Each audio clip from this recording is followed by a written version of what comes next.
public meeting of the City of Soledad Joint City Council Successor Agency Housing Agency regular meeting of Wednesday, April the 2nd of 2025. And just to note, the location change for this meeting due to some construction that's happening at City Hall is, we're meeting at Hartnell College at 1505 Metz Road, room section 114, in case anyone wants to join us. Again, thank you everyone that is joining us here in our the Hartnell chambers, and those that may be joining us via Zoom as well. Thank you for joining us. As I always like to say, your engagement is really critical to our public process. So thank you. Just a couple of reminders. The public has several options to join today's meeting and make public comments. You can join the meeting via Zoom, and the meeting ID is located on the agenda. And for today, that meeting ID is 819-06. Let me start all over. 819-0602-7855. You can also join via telephone at 1-669-900-6833. Again, the meetings are also streamed on our YouTube channel. And to make comments, please make sure that you're coming into our either in the chambers or also on the Zoom to be able to have those comments made part of the public record. And as always, we also have our translator available for those that need it. So with that, I will turn it over to our city clerk for roll call, please. Mayor Ana Velasquez. Here. Mayor Pro Tem Fernando Cabrera. Here. Councilmember Fernando Ansaldo Sancha. Here. Councilmember Evarista Juan. Here. Councilmember Ben Caldera. Here. Thank you. Okay, thank you. Now we'll move on to our next item, and is our public comment on closed session items. Please note that we do have one closed session item today. The city council will recess to closed session to confer with its attorney regarding litigation pursuant to government code section 54956.9 D4, deciding whether to initiate litigation. So at this time, I will open it up for any public comments on our closed session items for those that are joining us here in the Hartnell College room. Okay, seeing that, I will take it out to those that are joining us via Zoom for any comments on our closed session items. Okay, I see no hands raised, so I will close the public comment period on closed session items. And we will now recess to closed session, and we'll come back at 6:30 for our public portion of the meeting. Thank you.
Hello?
Ready? Thank you, everyone. Thank you for joining us for our city council meeting. We're coming back, reconvening from closed session, and I will turn it over to our city attorney to report out. Yes, Madam Mayor and Council, with respect to item one, which was, the council had recessed to closed session to decide whether or not to initiate litigation. The city council conferred with legal counsel and the city manager and provided some direction and no other report provided in this. Okay, thank you for that. So at this time, then we'll move on to our pledge of allegiance, and if everyone can stand, please, and if I can have our victim advocate, Kate Chancellor, lead us in the pledge of allegiance.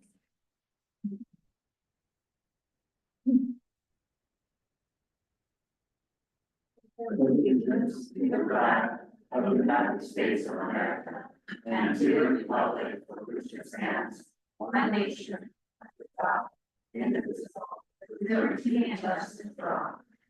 Thank you.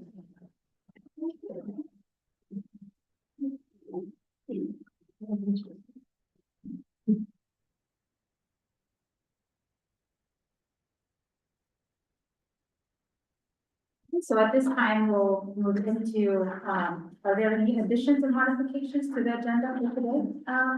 Just one modification. We do have a proclamation for Autism Awareness Month. And the one for the National Library Week. Unfortunately, we don't have a librarian that's able to make it today, so it can either be skipped and presented at another time or read into the record, and then we'll put it on our website.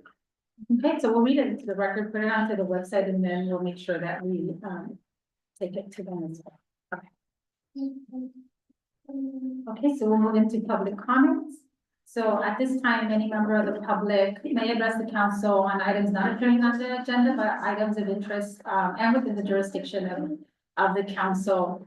Please note that you do have 3 minutes, and if you can be brief and to the point. Just as a reminder, when making public comments on Zoom, please use the raise hand feature, so which is on the bottom of your screen. So we're able to recognize you. And again, it's 3 minutes. Please be brief and to the point. We also ask the public and the council as well to maintain decorum during the public comment portion. Please refrain from comments of that are personal attacks or derogatory comments. So with that, I will open it up for those that are joining us here in our Heart Now Council chambers. So if any public comments, this is a time to do so. So I welcome any public comments at this time. And through the chair, I did invite the police department under the autism month. I don't know if you want them to talk under council presentations or public. Under council presentations. Okay, thank you. Okay, so see no public comments from those that are joining us here in the building, then I will turn it over to those that are joining us via Zoom for any public comments. Okay, so I see no hands raised at this time, so I will close the public comment portion. Thank you, everyone. We'll move into our next item, which is our youth council report. So we do have our youth council that's here with us. So I believe we do have Angelina Flores, Natalie Milan, and Giovanni Bravo to do the report. Hello and good evening, council. My name is Angelina Flores and I'm a senior at Soledad High School. Hi, good evening. My name is Natalie and I'm also a senior at Soledad High School. Hello, good evening. I'm Giovanni Bravo, and I'm a junior at Soledad High School. And we are Soledad Youth Council Youth Commissioners. We're excited to present our SSC report, which will highlight key events and initiatives from the past quarter. This past quarter, on April 1st, the youth commissioners, us, along with other members of the council, met with Gonzales and Greenfield youth councils through Zoom. This meeting allowed us to work together and discuss ideas for the upcoming youth summit, giving breakaway to committees and different points on how to get more involvement. As we collectively came up with a theme, planting the future, nurturing ideas for future growth. The Soledad Youth Council has, moving on to the initiative decision. The Soledad Youth Council has decided to focus on bringing life skill courses to Soledad High School with a special focus on driving education. To find out if students are interested in these courses, we will be creating a survey to gather feedback. A lot of youth council members feel that driving education, along with other important life skills, should be part of the school. Some of these skills can include financial literacy, job and college readiness, time management, and conflict resolution. By collecting responses to the survey, we'll be able to see if there's enough interest to add these courses to the high school curriculum. Our goal is to make life skills courses, including driving education and other helpful skills, a regular part of the classes offered at Soledad High School, so students can be better prepared for life after graduation. Moving on to our collaboration with the community center. The Soledad Youth Council has been able to provide support to the community center for their real world survival guide event. This event is hosted by Parks and Recreation, and our team of members are invited to advertise the event, present our initiative findings, and also volunteer to help. This event will be on April 12th, 2025 on Saturday at the Soledad Community Center.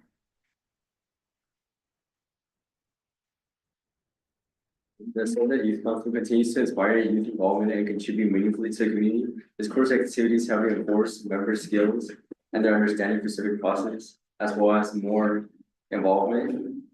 We've got way more involvement this year than our past years, and we're here to build onto this momentum. Yeah, thank you. Thank you. Thank you. So, before you guys, yeah, thank you. Let me just open it up to questions from the council. Thank you guys again for all the information on your report as well, and all of the exciting events that are coming up and that you guys are participating in. So council, let me start. I'll start with if there's any comments, and I'll start on my left side. Any comments or questions for our youth council? I appreciate your hard work and being representatives for the youth. I appreciate it. Can you tell me the date again? For the survival event, it's April 12th. Thank you.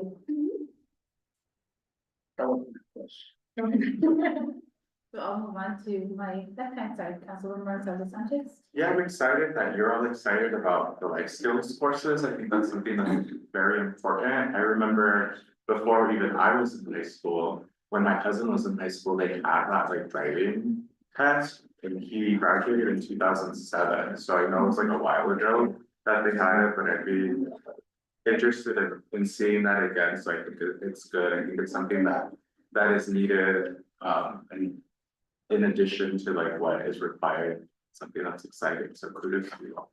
Thank you so much. Yes, I just wanna say that your parents should be very proud of you, for being involved with your caregivers and, it's a big, accomplishment for you guys, and really, in my opinion. Thank you so much. yeah, thank you, council. I just want to say also thank you and thank you for the life skills focus. I just want to make a couple of comments because I think as you're preparing for that, we mentioned a survey. When is the survey due? So it is a little like, You guys still working on it? yeah, Okay. we are gonna send it out by the end of this week for sure. There's been some complications, but we will send it out. Okay, awesome. Okay, thank you. And then just on the organizations of life skills, because I know as we mentioned, our Soledad, recreation, director is working on that April 12th event. I know that what we started doing 2 years ago, I want to say it was 2 years ago, we incorporated a job fair because we didn't have just a regular, employment fair. But because we know that that's really important for our youth and making sure that you have those skills as well, that we did incorporate a job fair, a youth job fair. And I know you guys will be working with, Monterey County Workforce Development Board, which has been really supportive, and one of the representatives is local, which is really good. The other person I want to connect you with also is our CHP. Jessica Madueño is local as well, from here, from Soledad, and they just had an event 2 weeks ago. They're doing a lot also around drivers and awareness and safety, and I know she wanted to really get into the schools and talk about more of that driving portion, because we have seen some of the data countywide where there's been an increase in collisions and accidents, and it is for, unfortunately, the age group of 25, I think it's 25 and under. So that is really on point, so thank you guys, so we have her contact, so you guys can reach out to them. Yeah, thank you so much. That'd be really helpful. Thank you. Thank you. Through the chair, I just wanted to mention, Jesus Valenzuela was on the, line in case you had any questions, but, he wanted to let the lead, this effort, so. Just in case. Yes, thank you, and thank you for mentioning that. So Jesus, thank you as well for coordinating those efforts with our youth council. Okay, so we'll move on then to our next item, which is our youth, our council presentations. And we have 3 council presentations for today, and we'll start with a proclamation of the city council, the city of Soledad, in recognition of April 2025 as Purple Out for Military Kids Month. And we do have several representatives here to be able to receive the recognition. And before I turn it over to Councilwoman Bañuelos, who's going to read the proclamation, I do want to acknowledge we have Carissa McCann, who's here. Carissa, thank you. My glasses, from my glasses on. And we also have members of the Girl Scouts troop. Yes. She's here. Her daughter Natasha Cassidy, her junior auxiliary capacity. Yes, thank you for being here. And then we also have, I believe, Samantha Guerrero and her son. Thank you, Samantha, and your son. What's your name? Israel. Samantha and Israel, thank you. Ezra. Ezra. Okay, Israel. Yes, Samantha and Israel, thank you for being here. Just that's right. Ezra. Israel, I'm sorry. I'm gonna get it right, Ezra. I'm gonna get it right. Thank you, thank you. It's a third try. Thank you. Ezra, okay. And then we also have Allison Garcia. Allison Garcia. Yes, Allison. Her husband Moises is currently in active duty, and we have Mateo and Brietta. Yes, Brietta Garcia also joining us. So we can have you join us in the podium if you guys want to come up, please. And Councilwoman Bañuelos is going to read the proclamation, and then we'll be able to hand it over to you all.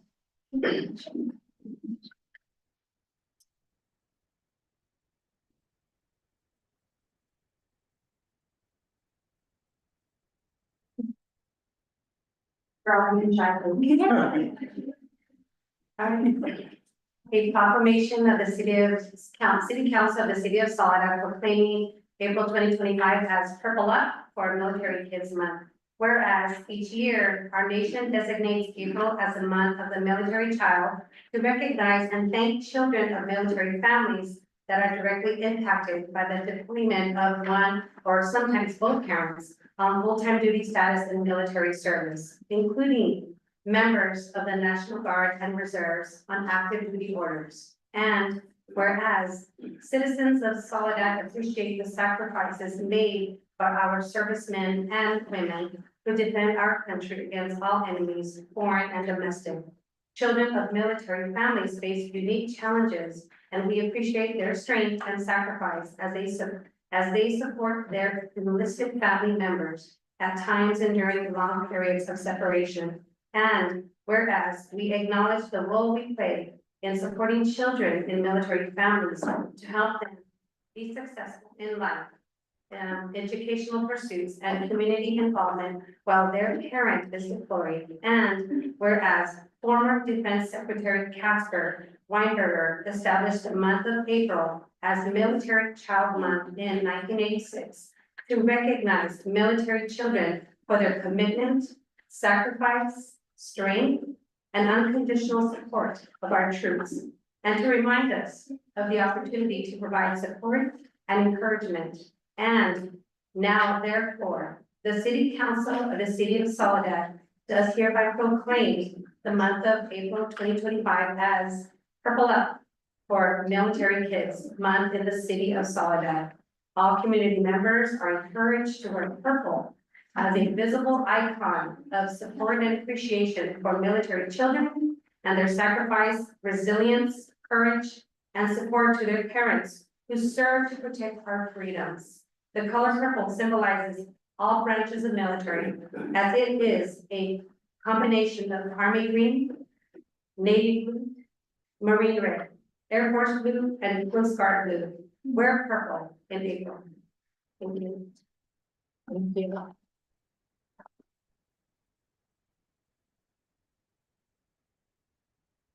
So I'm gonna open it up for comments. Either one of the families that are here with us today. Hi. In true Army fashion, her dad couldn't be here because of work.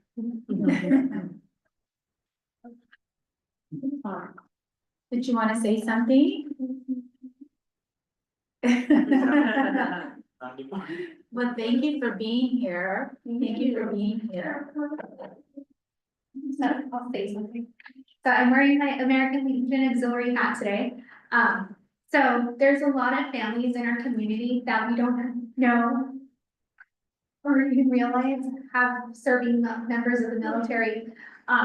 We would like to find a way to reach out to them. I know social media tends to be the common ground that we try to utilize, but if you know anyone, send them my way, because we have resources available to them. We have the support units in the background. So we have American Legion, we have the auxiliary, which is the siblings and spouses of those that are serving. And then we're working on opening the Sun Squadron for the grandsons, sons of those who actively serve. So we're trying to get more involved and more active and try to find ways to engage the communities, provide youth engagement activities, trying to do things so that we're making the world a better place and then supporting our service members.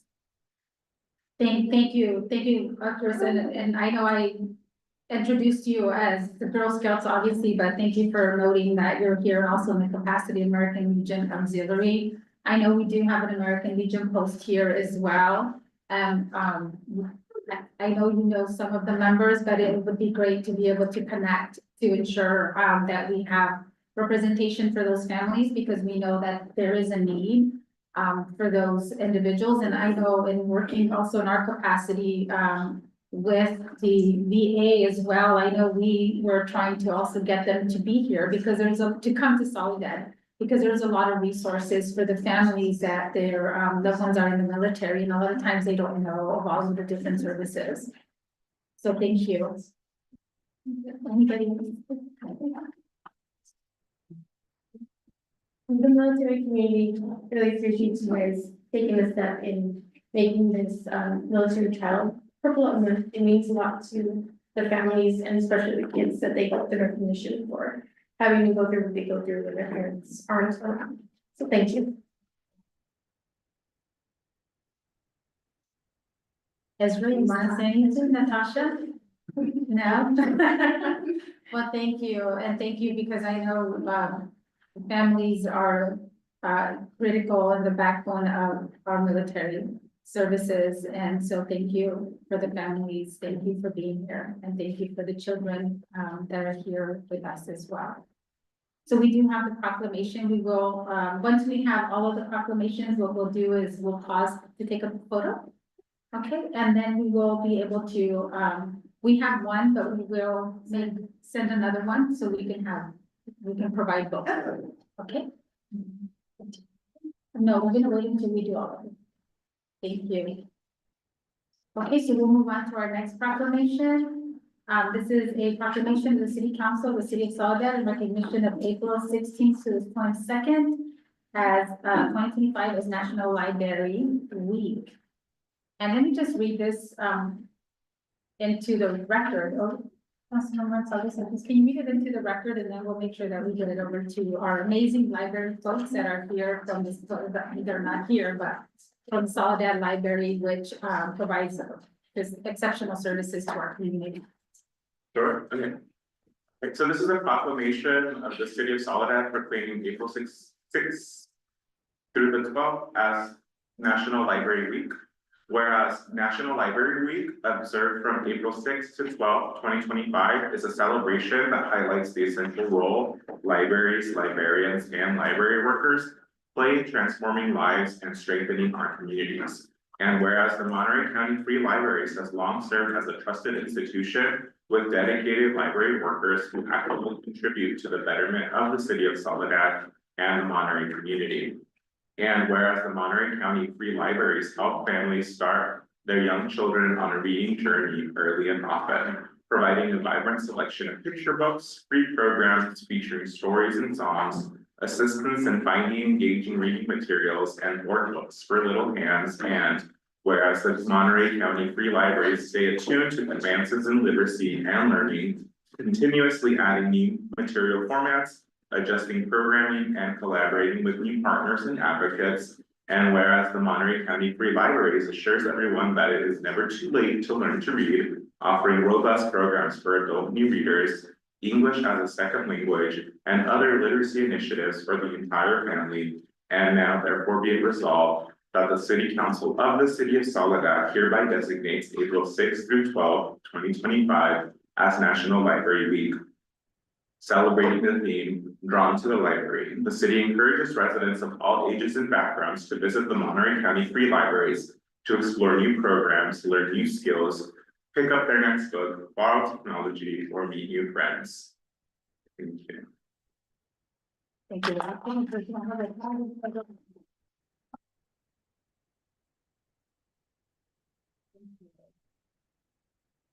And we will move on then to our third proclamation, and this is a proclamation of the City Council of the City of Soledad proclaiming April 2025 as Autism Awareness Month. And we do have our intern chief who's here and also our victim services advocate if you guys want to come to the front. Whereas autism is a complex development condition that affects an estimated 1 in 36 children in the United States, impacting their communication, social interactions, and behavior in diverse ways. And whereas individuals with autism are valued members of the Soledad community, contributing to society in unique and meaningful ways and deserve respect, acceptance, and the opportunity to achieve their fullest potential. And whereas increasing public awareness, promoting acceptance, and fostering understanding of autism are vital to ensuring inclusivity in schools, workplaces, and all aspects of society. And whereas during National Autism Awareness Month, we reaffirm our commitment to supporting individuals with autism and their families by advocating for policies, research, and programs that improve access to education, healthcare, and employment opportunities. And whereas we recognize and celebrate the dedication of educators, caregivers, healthcare professionals, and advocates who tirelessly work to support and empower individuals with autism. And whereas the Soledad Police Department has led the city in bringing awareness about autism and has ensured that all officers have undergone training to learn how to respond appropriately to individuals with autism. In April, the department wears autism awareness patches on their uniforms to increase understanding. Now therefore, the City Council of the City of Soledad does hereby proclaim the month of April 2025 as Autism Awareness Month in the City of Soledad. And we encourage all community members to wear the autism pins, which, thank you for our pins, we're wearing them, to raise awareness and promote inclusion. So with that, I want to turn it over to our interim chief and our victim services advocate, Caitlin, if there's any words that you want to say, and just to say thank you for what you do. Oh, we appreciate it, and we pride ourselves on being, if not the only agency in Monterey County that is autism awareness trained and response trained. Every employee of the department, everybody, that includes our clerical staff, anyone that is employed by the police department gets that training. So if we don't have officers available, Caitlin, Patty, anyone can go respond to an autism emergency and handle it. They're all certified. So something we pride ourselves on. And I don't think there's another agency in the county that touches us with that. And we've been doing this for years. And it's important to us. And as a community, we are afflicted with it. And, you know, we're facing it head on. It's not something that it's, you know, just another call. It's not another call for us. It's very important for us. And our outreach with our families is it's remarkable. So, and this young lady right here is remarkable. And she really picks up the torch and runs for us. Yeah, I just want to share too that Soledad PD partners with If I Need Help, who partners with San Andreas Regional Center to offer our citizens special needs ID registry where they can go ahead and register with us, their loved ones. That way, in case of an emergency, our officers on duty have that contact information if they tend to run away from home. They also provide embroideries for their shirts so they don't rip them off. It's a QR code that can go on their shirts or shoelaces. And I just want to put that out there to the community that we have that resource available. Yeah, thank you. Excellent. Thank you so much for that. And thank you for the work that you do. I know Soledad always leads in many, many ways. So I'm happy that this is one of those ways because I think the council has really and our police department has really strived to be inclusive and really making sure that all our spaces, what we do, you know, is really about inclusivity and how do we make that happen. And, you know, for me, it's obviously it's special and near and dear to my heart, having a sister with special needs. So being able to understand that those calls sometimes are not about enforcement, but really about how do you know, handle a child or even an adult, right, with autism in a different manner. So I just want to say thank you for the work that you do. Thank you. Okay, so let's give them a good moment.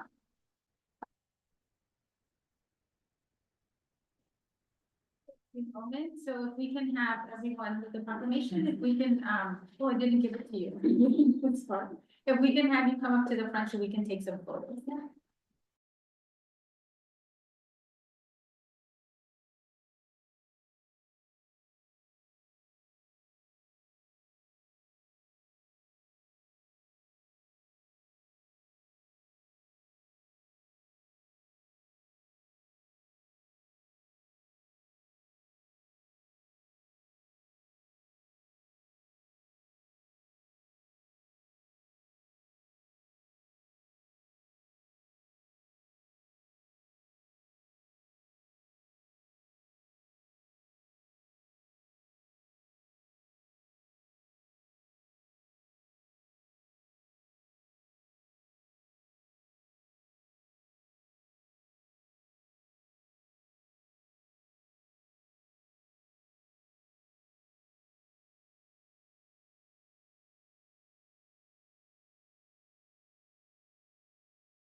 Thank you everyone, for your patience as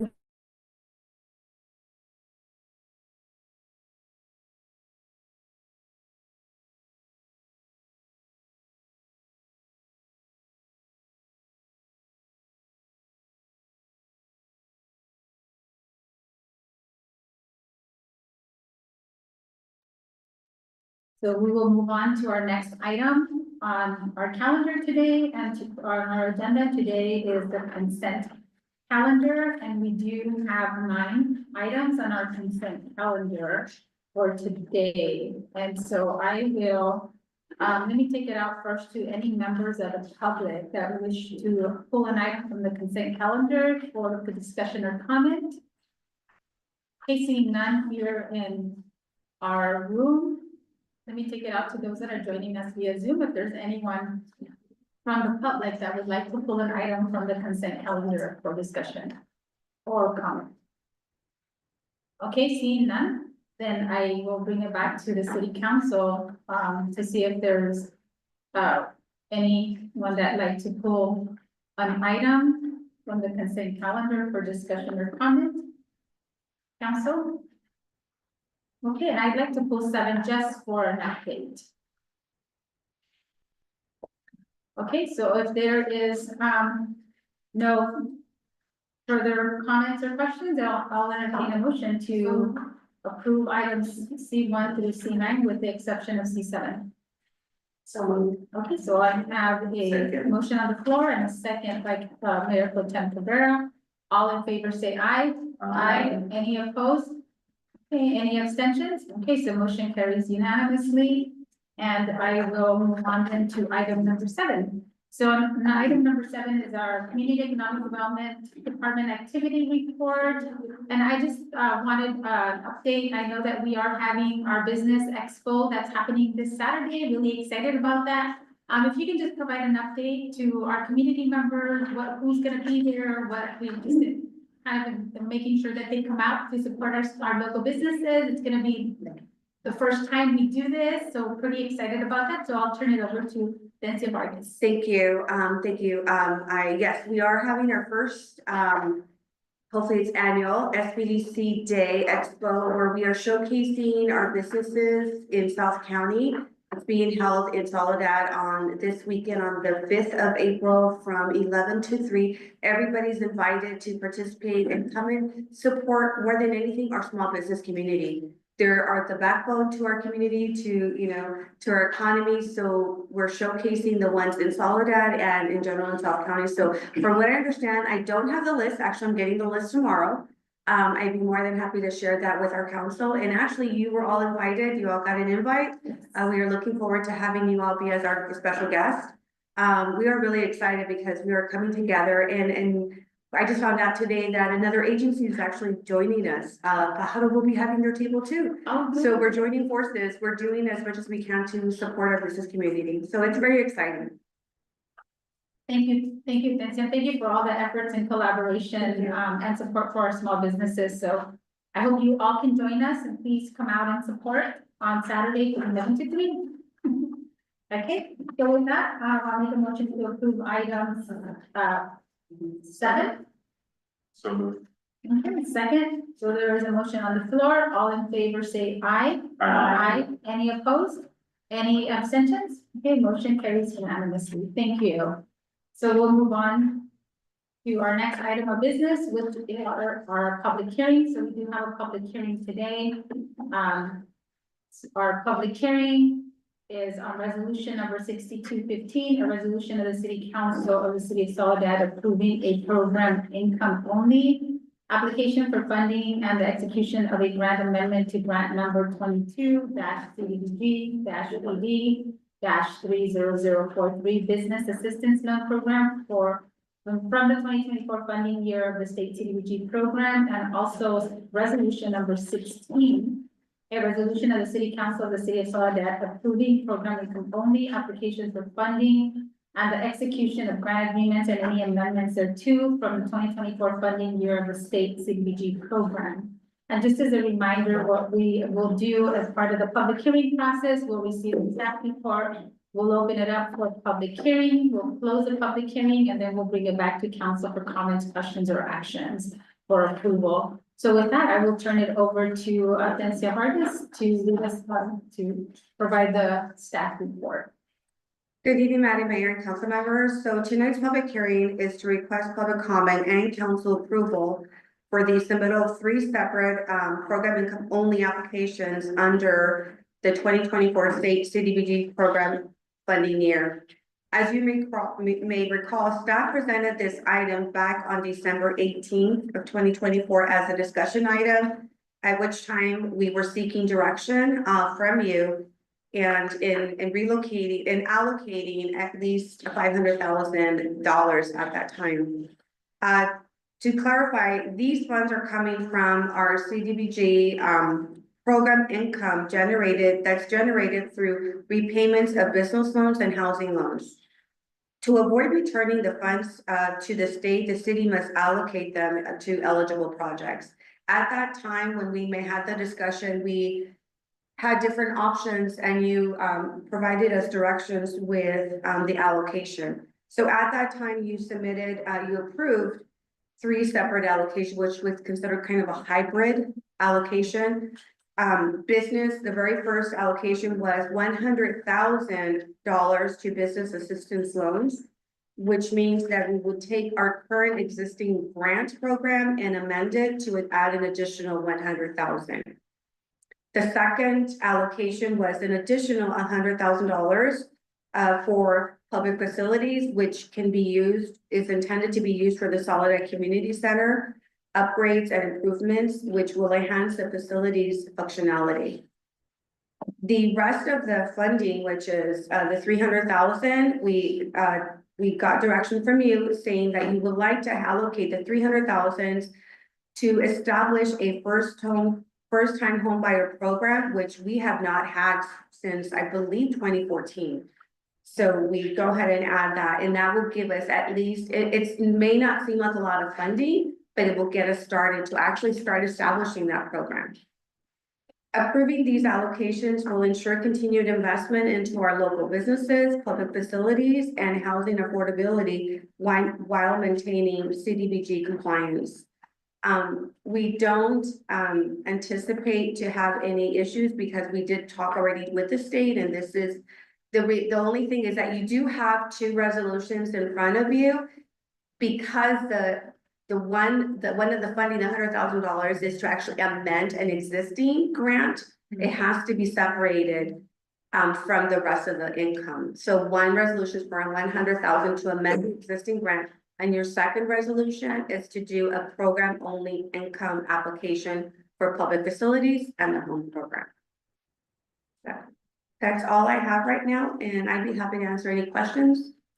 Okay, thank you for that. So let me, at this time then, I will open up the public hearing. So let me just, I open up the public hearing at 7:10. So with that, I'll take comments from the public on public hearing number 1, resolution 6215 and 6216. Do we have any comments from those that are joining us here? Okay, we have seen none, and let me just back to the screen, the 3 screens open here. Anyone from the public like to make any comments on our public hearing? This is again public hearing number 1, which is our only public hearing, resolution 6215 and 6216. Do we have any public comments at this time? Okay, seeing none from those that are joining us via Zoom, I will then close the public comment period, 7:11, and I will bring it to our council for comments. Does have any comments and questions, and then we can move on to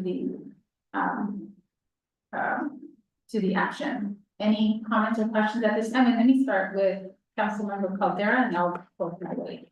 I do have a question, but there was 3 parts that we had broke it down to, right? Yes, What was the third one? I really got two, 100K for business assistance? yes, and then 100,000 for public facilities, and then, Oh, okay, yes, which is gonna be for towards the improvements to the community center. And then the rest of the 300 would be obviously for the home. Okay, Councilmember Gonzalo Sanchez? No. Okay, Mayor Pro Tem Cabrera? No. Councilwoman, Veneros? Yes, can we go back to the slide before this one?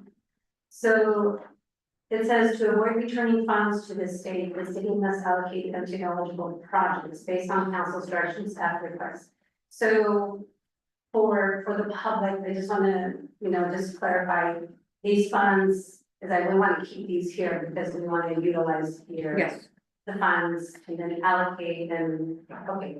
yeah, if we do not, per the guidelines, for the state Yeah. guidelines, if we do not allocate this, whether it be an existing grant or we apply what's called a program only income application, then we have to technically return all money. Okay. Because this is being generated from from a past grant, so it's income. And we need to we can't hold it.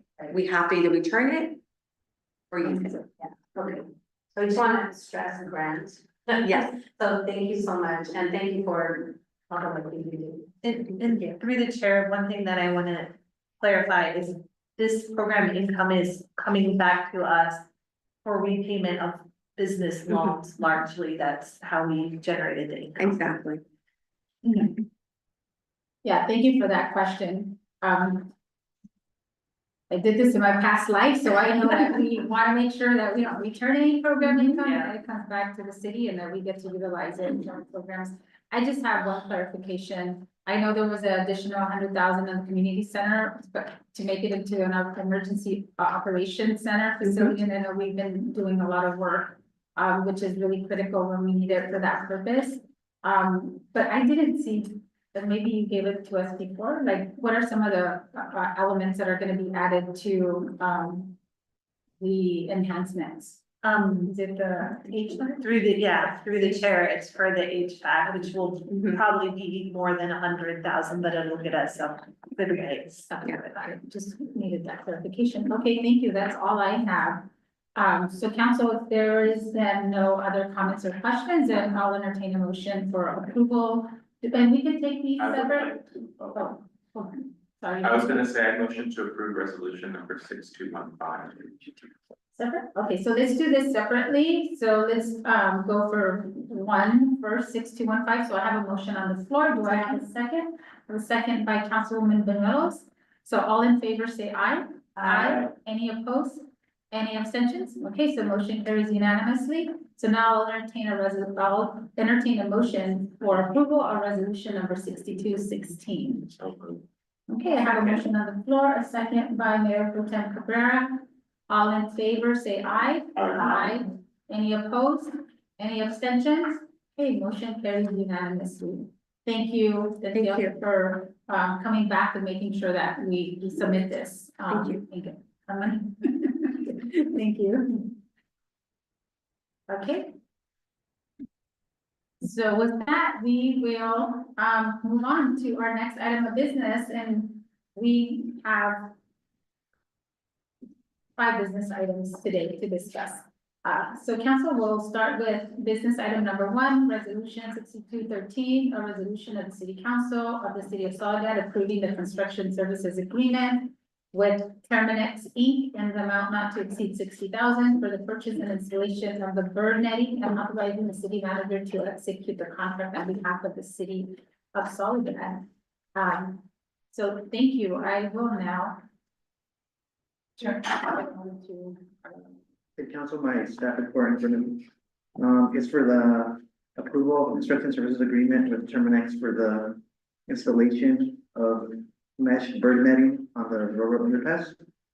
As you are probably aware, the railroad underpass has a big problem with bird debris and droppings from the birds who are consistently losing structure. We made a proposal for, Terminex for wire bird netting to an abatement of the birds for removal. We received a proposal of 60,000, which led us to take it out for bids. We received no bids in the bid process. So at that point, we returned to Terminex to see if they were still honored their original proposal of 60,000. They agreed. And now we're searching for approval from council for construction service agreement for this project. If you guys have any questions, I'll be happy to answer them. Okay, thank you. Thank you for the report. So let me take it out first to the public to see if there's any comments or questions. Do we have any members of the public that have any questions or comments on business item number 1, resolution 6213? Okay, seeing none, then let me take it out to those that are joining us via Zoom. If there's any comments on business item number 1. Okay, so seeing no hands raised on our Zoom, I will close the public comment and bring it back to the council. Any comments or questions on this item? And I will start with Councilwoman Brunels. Yes, thank you, for that. And, you know, just thank you for, also trying to get bids from other, companies. Was there a reason why they don't want to bid on this? So this project, we're using actually a different type of mesh wiring than is typical. We had previously installed a nylon mesh wiring, but some individual cut through that wiring. So now we decided to go with a steel mesh wiring, which is not commonly done for this type of work, which made it difficult to solicit bids from qualified individuals. And Terminex did. Yes, they- Is qualified. Yes, they have performed the work before and they can do it. Perfect. And then one other question, no, that's it. Thank you. Okay, thank you. Mayor Pro Tem Cabrera? Oh, sorry. Okay, I'll come back to him. Councilmember Gonzalo Sanchez. No questions or comments? Okay, Councilmember Caldera. No questions. Okay, so I will then ask my questions and it becomes, so thank you for this. And I actually did see the overpass today, so I did see the mess, right? And although we have other little spiky things on there, it's still not, I mean, so what we're gonna do is just make sure that none of that gets cut and Yes. it's covered. 'Cause- Yeah, so it used to be fully covered, but there's open spaces now from where it was cut before. Yeah, So now to prevent it from being covered, going steel and covered, and it also includes the abatement of any pigeons that are currently nesting in there.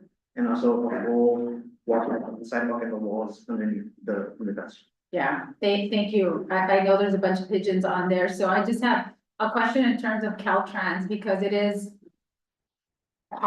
so the bridge does belong to Caltrans, so are they responsible for maintenance of the overpass, or is that our responsibility? I think it belongs to you. It belongs Yeah, to it belongs to Union Union Pacific, Pacific. sorry, to Union Pacific. So is Union Pacific then responsible? Would they be responsible for any of the maintenance? So they're responsible for the maintenance, but this would technically not be maintenance, as we're trying to remove wildlife from it and from underneath it. Okay, so we would be responsible because it's different than maintenance Yes. for abating. I think it's more because it falls under our responsibility because the infrastructure below, which is getting the impact, is ours. Okay, So I think if we ask them, they probably wouldn't do anything. They would just say, tough luck. okay, got it. So just so, I mean, just in terms of for our residents and our public as well, because I know it is, we share then that responsibility, because it does impact us, so it does fall within our jurisdiction. And then my last question is, I know that in the report, there is a CIP that's not gonna move forward, the municipal complex facility assessment. And we're doing that at a later time, Yes. and it'll be the same cost, or is it? Just to clarify, we are actually using that money for 2 projects tonight. One is this one to move the money for this, and then a portion of the project that is coming before you regarding the audio visual equipment is also shifting the funding. So we're taking, we had $150,000 for the complex, and so we're shifting the balance to these two projects. We had shifted a little bit of money before, to cover the Dias project, but, and then we'll do it next year. We'll do that assessment next year. But we wouldn't be able to do it this year anyhow because of staff capacity, so that's why we decided to swap the funding between the CIPs. Got it. Thank you for that clarification. Okay, council, so with that, then I'll entertain a motion for approval of resolution 6213 if there is no further comments or questions. So I'll make a motion to approve resolution number 6213. Second. Okay, I have a motion on the floor, second by Councilmember Caldera. All in favor, say aye. Aye. Any opposed? Any abstentions? Okay, so resolution number 6213 passes unanimously. Thank you so much for the report. Okay, so we'll move on then to our next item of business, which is resolution number 6214. A resolution of the City Council of the City of Soledad reinstating the police lieutenant job classification and reinstating the job description, establishing the corresponding salary and classifying one existing full-time sergeant position to one full-time police lieutenant position. And I will turn this over to our city manager. I might swap, if that's okay to hear, because it'll help me be able to move the PowerPoint and see the PowerPoint a little bit better. So, good evening, Council. I'm in a different position today, but I do appreciate all of your support to the police department since I've been here, and I'm sure many years before. I know that there's been a lot of modifications, and I think the modifications and the incentives that you have approved since I've been here has really helped build a great police department, and we're looking forward to continuing that. So I do have a recommendation as it relates to strengthening our great police department, which is a resolution that would reinstate the police lieutenant job classification. We'd also reinstate the job description, establish a corresponding salary, and reclassify one existing full-time sergeant to one full-time police lieutenant. Just a little bit of a way in background. In fiscal year 11-12, we actually did have a lieutenant classification. And I think in order to attract some more seasoned employees, because we probably lacked at the time some of those internally, we did eliminate that classification and replace it with a higher classification of the police commander, maybe to kind of parallel a little bit of the city of Salinas, which I know has that commander position. A few years later, the police commander position was eliminated and the deputy chief classification was established. So right now, the police department really has only kind of 3 steps up, but really the deputy chief and the chief are kind of like one, if you really think about how they operate. So we have, police officer, sergeant, which sergeants are like supervising, but not a mid-level manager position, deputy chief and chief. So that's what we have right now. We currently have 5 vacancies, and the challenge, and we're not alone in this, increasingly police departments are struggling with vacancies. We've had, vacancy ever since I've been here, many years before. Other jurisdictions I worked in, we've never had a fully staffed police department. It's very challenging these days, recruiting police officers. We will continue to try. We need those 5 vacancies filled, but we also have to look at various ways we can attract and retain our officers. And one key retention strategy that's recommended by the International Associations of Chiefs of Police is to look at expanding career ladder opportunities. And so you actually do see a lot of jurisdictions adding classifications back to create this and to create succession planning, because if we can keep folks engaged and moving up, that's just a better thing for the city.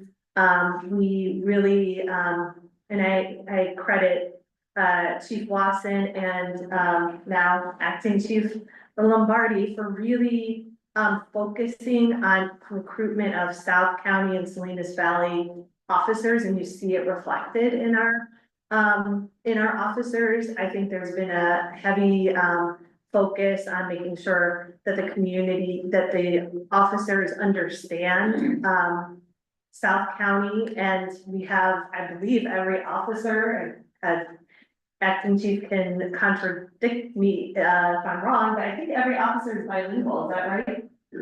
Yeah, so I think we, which is a huge accomplishment, so we want to continue doing that. We feel that this position will also strengthen community policing, because the position would really focus on kind of working with the chief, the deputy chief, working with the victims advocate to enhance some of our community policing activities. Right now, we have a sergeant who's acting in the role, and he's been really great, providing media updates and making sure that information from the PD is getting out there. We also need to stabilize the command structure with a mid-level manager. Remember that this is 24/7 operations, and even if you just look at kind of Public Works as a counterpart, they do have mid-level managers who can kind of jump in and take over. We really are limited, especially since our sergeants have to do so much police work as it is. It's not a new position, but we're just seeking to reclassify one of the sergeant positions. And this position is unrepresented confidential employees. So this position would be subject to overtime, and the salary schedule, as you'll see in the next slide, is a 5-step range. The current sergeants are 8 steps. So I worked with Fran, and we looked at because it's now in a different classification, it's not part of the POA, it's in this confidential, non-representative group. So we looked between the sergeant salary and the deputy chief salary, and we identified, I think it's number 90 range within that group, and it came out to this as the salary steps. And as you can see, it worked out very well because we also are pretty compatible with the rest of the area. We did look at like Greenfield, for example, Gonzales, King City, and Marina, Salinas. And this position is, a little bit lower than Gonzales, but it's in the range of some of these other jurisdictions that you see. We also know we tried to do apples, but it wasn't always easy because some people have police captains and deputy chiefs, some people have corporals and lieutenants, commanders, but essentially the lieutenant is almost the range of a captain, and the deputy chief is probably a little bit more than a captain. So again, this salary range fits, I think, nicely within what we're seeing in the area. So I did want to also let you know that a lot of thought did go into this. Sometimes I know it does maybe feel that these moves are a little bit reactive, and we do recognize that we're coming before the budgetary time of the year. Chief Watson and I, before he retired, we have been talking to Fran and looking at this possibility coming to you. We even updated the job description. And through this, through our recruitment process to identify the chief of police, I've been able to consult with some other public safety professionals, and they were very supportive and said that this is a great way of building in succession planning. This is gonna provide a new chief with flexibility by reinstating this position. And, you know, we're creating a career ladder, but there's always an opportunity, as people move on, there can be a decision made that, you know, we could preserve the sergeant, lieutenant, deputy chief as we have it, or we could look in some future where we might have sergeants, 2 lieutenants, and 1 chief. So it really, just reinstating this is really providing that flexibility. And as I mentioned in the staff report, there is an urgent need because we have someone who's acting in that role, but it's kind of awkward because they are technically still, they can't assume the full supervisory, duties of their role because they can't really supervise other people in their same classification. So we have someone who's acting as lieutenant, but they really don't, their scope of what they can do is limited. And so right now, we just have 1 person in command. And if, you know, if our existing acting chief needs to take a holiday, you know, it's really hard for anyone to step in. So this is another reason why we wanted to move forward, quickly with that. The estimated cost for this fiscal year will be, roughly a little bit over $4,000. The annual impact, this is kind of a worst case scenario, could be between 12,000 to 16,000. But as I mentioned before, this position is not eligible for overtime. And all of our sergeants, because of the vacancies, are receiving overtime. So it is possible that by reclassifying that overtime costs, or that will kind of eat into the real actual cost. So it could actually be much smaller.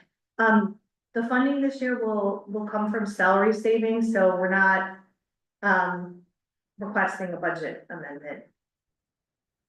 And that concludes my report. And then I did ask acting chief to be here in case you had some operational questions. But I have to say that this is really important. And I think it'll further the city's goals in terms of community policing and succession planning and ensuring that we're building that pathway to people coming from within up to leadership positions. Okay, thank you, Megan, for that report. So what I'll do at this time is let me take it out to the public first before I bring it back to the council for any questions or comments. Any members of the public that are joining us here like to make any comments? There's no members of the public. I'll take it out to those that are joining us on Zoom. If there's any members of the public joining us on Zoom that'd like to make a comment on our item of business. Number 1, resolution number 6213. No, sorry, resolution number 6214. We're on item 2, 6214. If you can please raise your hand. Okay, seeing none, then I will close the public comment portion and I will bring it back to the council. Let me start with Councilwoman Bernados. Hi, thank you, Megan. Can we go back to the slide, I like slides. The comparison, the step 1, step 2. This one or the one with other? That one. Okay. So I'm looking at, so you mentioned the lieutenant, captain, they're sort of equivalent to the position of a commander and police captain, like the partnering cities. Acting chief can correct me, but the captain, is a light, maybe slightly above. But it's less than a deputy chief, so it's it's the closest equivalent that we had. Okay. And corporal is less, would that be? So it's, you know, and again, a lot of jurisdictions don't, they have different things, like, I think Gonzalez has corporal and captain. And chief. Okay. And it's is an example, so they kind of have. And I know, acting chief might have a little better clarification. They're similar in ways, but there are some of the command stuff that they have to do separately, some of the training, it's not for, say, a lieutenant, but captain and greater, just the way post does their standards on that, and Megan was talking about how, you know, we split some of the duties in our roles in the police department. The deputy chief, I'm in charge of operations, I run the everyday operations of the department, the chief runs the administration. I'll use today as an example. When we have operations like we had today, we had a lot of search warrants going today. I'm the one who comes in, chief still comes in the day to run things, so I've been here since 2 a.m. And we're still here because I don't have that person to come in, I don't have that, I've got to be here for the operations, and then I got to be here for the day-to-day stuff, so that's one of the things where this comes into play, and that's just our policies, that's the police department policies, that chief runs the administrative division. The day-to-day, his stuff, I run the operations and keep the wheel rolling, and that's where this comes into play for these command, because we have a lot of stuff that we do, and lieutenant really fills some of these gaps we have, because there's times when chief was here, him and I are running different directions, we've got to be at meetings that we have to be at, and, you know, the PD, we're just like telling our sergeants, oh, call me if there's a problem. And, you know, we have middle of the night events and all that, you know, we still have to have command on this stuff, but it is important. Thank you. And then one other one. Can we go back to The one thing too, I just wanted to add, one other thing that is a little bit unique. Is that the administrative responsibilities today versus the past of a police department has drastically changed. And so the sheriff's office, who has supported some of that, is now throwing that back to the jurisdiction. So we have a lot more administrative duties, and this lieutenant can, you know, support some of that where chief is not able to, and as the deputy chief mentioned, he's, you know, in his position before was doing the operation stuff. Thank you for explaining. Now, one other one, if we can go back to the slide, which says the 5 vacancies, and we're just kind of reclassifying. Okay, so we do have 5 vacancies as a sergeant, but we're only going to. No, 5 vacancies. 5 vacancies, officer. 5 vacancies, okay, officers. But we're just gonna reclassify one of them for lieutenant, correct? Yes, we have 5 sergeant positions, all of them are filled. We're very blessed to have a great corps of sergeants, but we would take one of those positions and reclassify it, so it would be a promotional opportunity. Okay. And then when, just for the public, is that, you know, they're unrepresented, confidential, which is considered exempt, and then no team 5 steps on. Yeah. Okay. And the sergeants have a 8-step salary range, but this position would mirror the deputy chief, which only has 5 steps. Thank you. Thank you. Just Mayor Protem. Just one comment, back in 1986, we only had 4 police officers. So, seeing how our department has evolved so much, I think that this is a great opportunity to create a career ladder that will improve or make our department more attractive for candidates and for the people that we already have. Because whenever, for me, I love to see that ladder in which the people that we have already that we know that put their hearts into the work have the opportunity to move on to a different position. So thank you so much for bringing it up and yeah. And I like that you mentioned that, because Mike will tell you, I spent that are part of 20-something years at Gonzales PD, and there was no career advancement. I got to the highest level I could as a sergeant and wanted more. So I went out to get more, and here we have the opportunity with the growth here, the people we're bringing in that want to stay here and build their careers here, and this is why this is that one moment where we step in here, our retention is gonna be wonderful. Yes, and many of them already have families, right? Mhm. They have a family, they have a house, and it's gonna have a great opportunity for them to move on further in the state. No, thank you. Councilwoman Gonzalez Sanchez? I'll be honest, I'm a little confused. But mostly just 'cause I know, so we have officers. Above that is sergeant, Yes. and then above that would have been, before would have been you, right, the deputy chief and then the chief. It goes sergeants and then it jumps to me. Okay, so then what we're doing here is we're adding something between sergeant and deputy chief. And then what we're going to have is we're going to have a sergeant, lieutenant, and then just a chief. In the future, a deputy chief, then chief. I'll leave eventually. I'm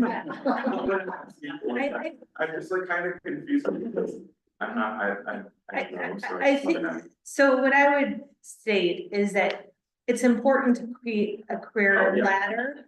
But you don't always, like, when people leave or retire, you don't always necessarily have to fund at that level.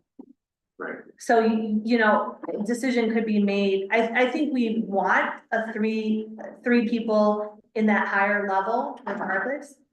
But, should, you know, which, but hopefully not soon, should we have a retirement at the deputy chief level, a decision could be made to fund 2 lieutenant positions and a chief, or to continue to fund the lieutenant, VC and chief.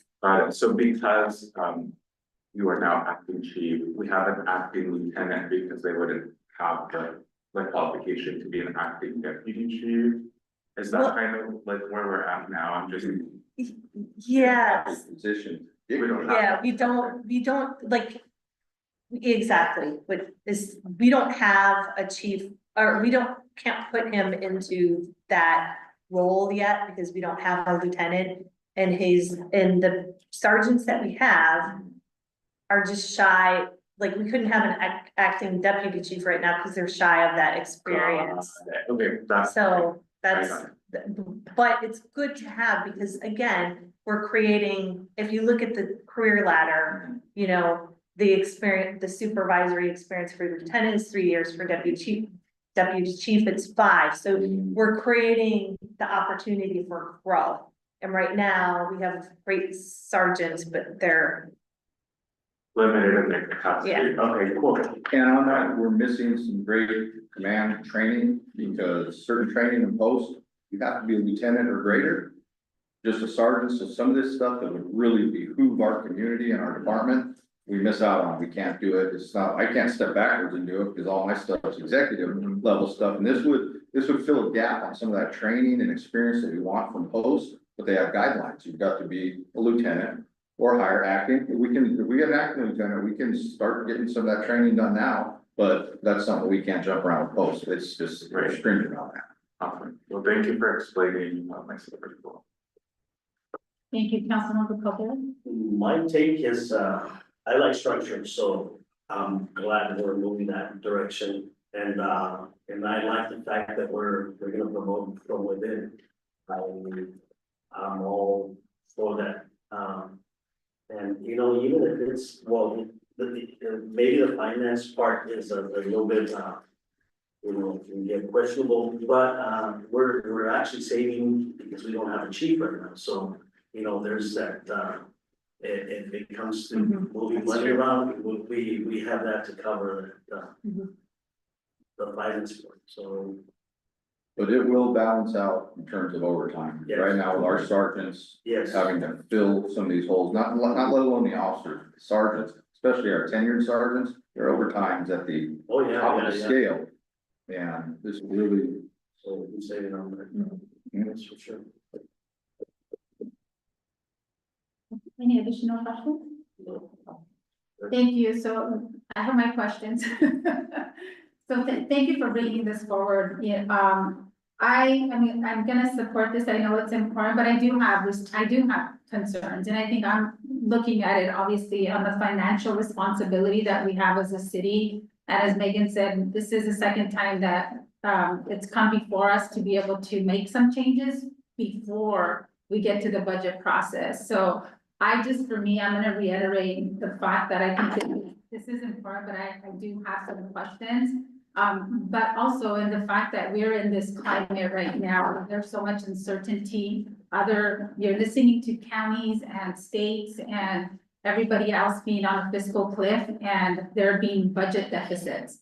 And so I think we have to be very cautious as we move on to the next couple of years that, we really make sure that we're assessing our departments accurately in terms of what is actually needed and what changes need to happen so that we're really effective in a manner that is pragmatic.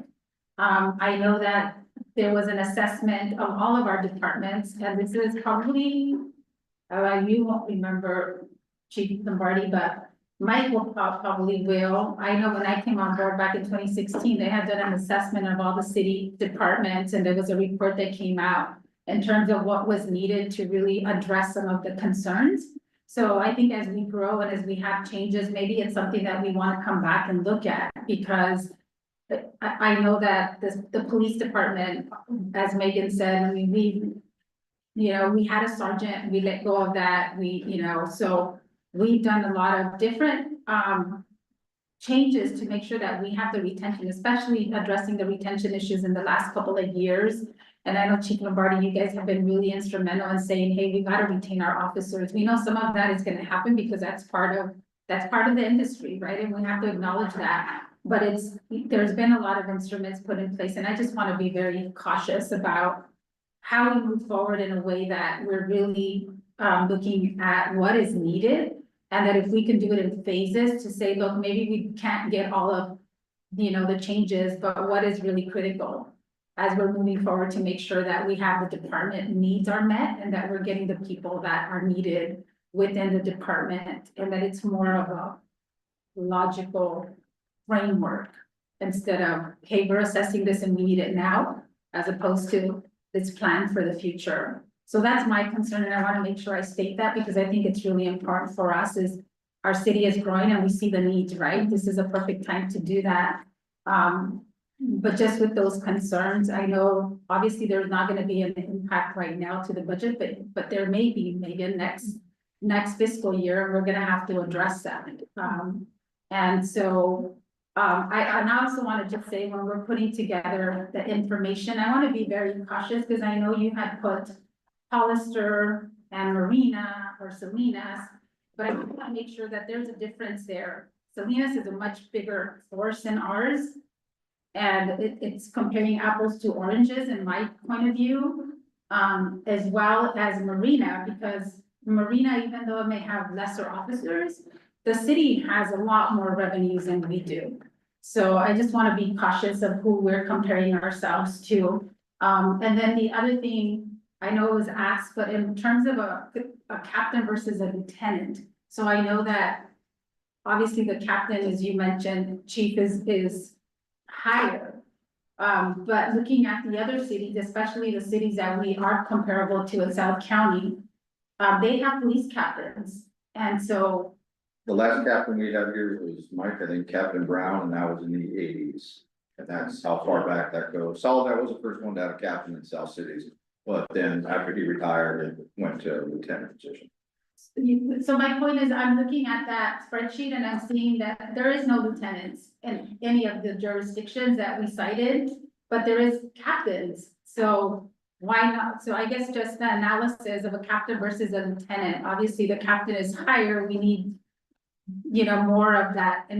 So I'm just trying to figure out The why. training posts that these folks will go to, the captains and lieutenants and commanders go to the same training. It's what the city wants to call the position. So a captain is the same as a lieutenant? Their training essentially, that's that pocket of training. They're all in the same vein, but we had a lieutenant position, we already had the job description and it was a lot easier to reinstate than have to start again and come up with the captain. And as you can see, we did throw in Hollister, Marina and Salinas, but we do have Greenfield and King City and Gonzales also reflected, and you can kind of see where they line up with King City and Greenfield in terms of Yeah. salary range. Yeah, no, and I appreciate that. I'm just saying that it's, for me, it's a little bit, when we look at Salinas and we look at Marina, those are not comparable to our communities for many different reasons, right? Yeah. So making sure that we're utilizing the comparable cities in terms of what they have. Yeah, absolutely, and just that, What we know. and I know the unions know this, but when we go in and we do the negotiations, we're always looking at the four cities, you know, Gonzales, King City, Greenfield as kind of our. And it's always tough to match that, because even we do actuarials, just because based on population and all that, it always comes up. So it's hard to find a city that reflects Soledad. So they do that the same thing when they're budgeting the POA. These are the ones they come up with. Otherwise, we're looking in the valley and then it's backwards. Yeah. It's a tough one. Yeah, I know, but for me, I just know Marina and Salinas are two different communities with a lot different forces and budget as well. So, I mean, I just want to make sure that I say that, because I know we've used it in the past, so. So my only other question, so thank you for that, I do wanna make sure, I know Mike is on the line as well, and I don't know if there's any kind of caution in terms of the budget for next year and some of the impacts that we may be presented with.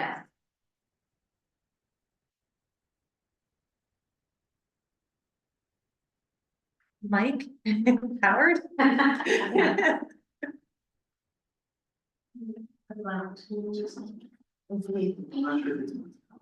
Oh, okay, so we're not sure if it's Mike, but. I can tell you though definitively that I talked to Mike Howard about this, and we are going to be taking a pretty what do I want to say, pretty much a flat budget approach for next year, so we are not going to be asking for a lot next year. But in terms of the police department budget, there's always pretty significant savings from year to year. I mean, we'd like to, someday we'd like to be fully staffed, but it just hasn't quite happened. And so I'm sure we'll have, every year, there's funding that goes back to the general fund. And I probably shouldn't mention this, but we are gonna be underspent in fire this year too, so that's gonna be helpful for us moving forward, so. Okay. Yeah, well, thank you, Megan, for that. I think, for me, I just, again, just caution that I know that there's a lot of uncertainties coming forward, and making sure that, and we have a new chief coming on board as well. And I know that's gonna have an opportunity for him to come on board, assess the department, and I'm sure there will be additional, you know. Him or him or her, correct, thank you, apologize for not being inclusive.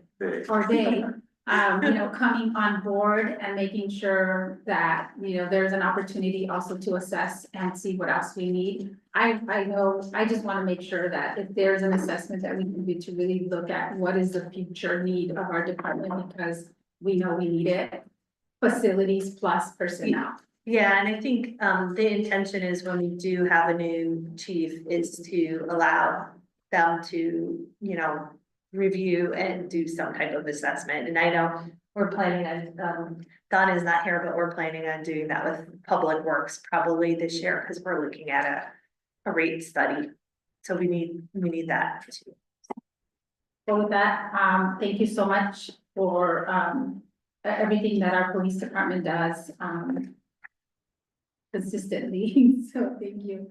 So with that, council, I will entertain a motion for approval resolution number 6214. A motion. Okay, so I have Yeah, so I'm gonna say a first from Councilmember Anselmo Sanchez and a second by Councilwoman Veneros. All in favor, say aye. Aye. Any opposed? Any abstentions? Okay, motion carries unanimously. Thank you, Council Mayor. Good night. Thank you. Good night. Okay, so we'll move on to item number 3, which is resolution number 6217, a resolution of the City Council of the City of Sullivan approving the submittal of the Home Investment Partnership Program home application under the 2024 funding cycle. And resolution 6218, a resolution of the City Council of the City of Soledad approving and adopting the first-time home buyer assistance program guidelines. And I will turn this over to Beatriz Trujillo, our Economic Development Director. Yes, good afternoon, Mayor, council members. Presenting tonight, but I'm also joined by Cynthia Barkers, our Housing and Economic Development Coordinator, and she's wearing also her housing hat today because she helped with this, preparing this item.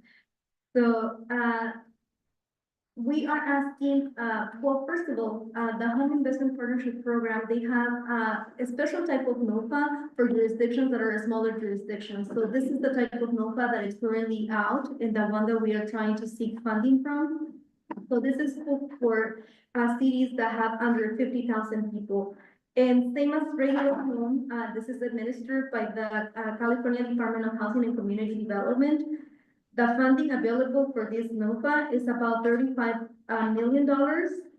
And again, the same objective as regular home is to support low and moderate income household up to 80% AMI.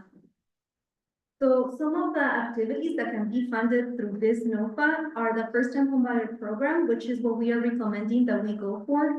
But we could also use it for acquisition only down payment assistance, infill construction, owner-occupied rehabilitation, and tenant-based rental assistance. The reason why we're going for the first-time homebuyer program is because we had already worked on the guidelines last year for a first-time homebuyer program.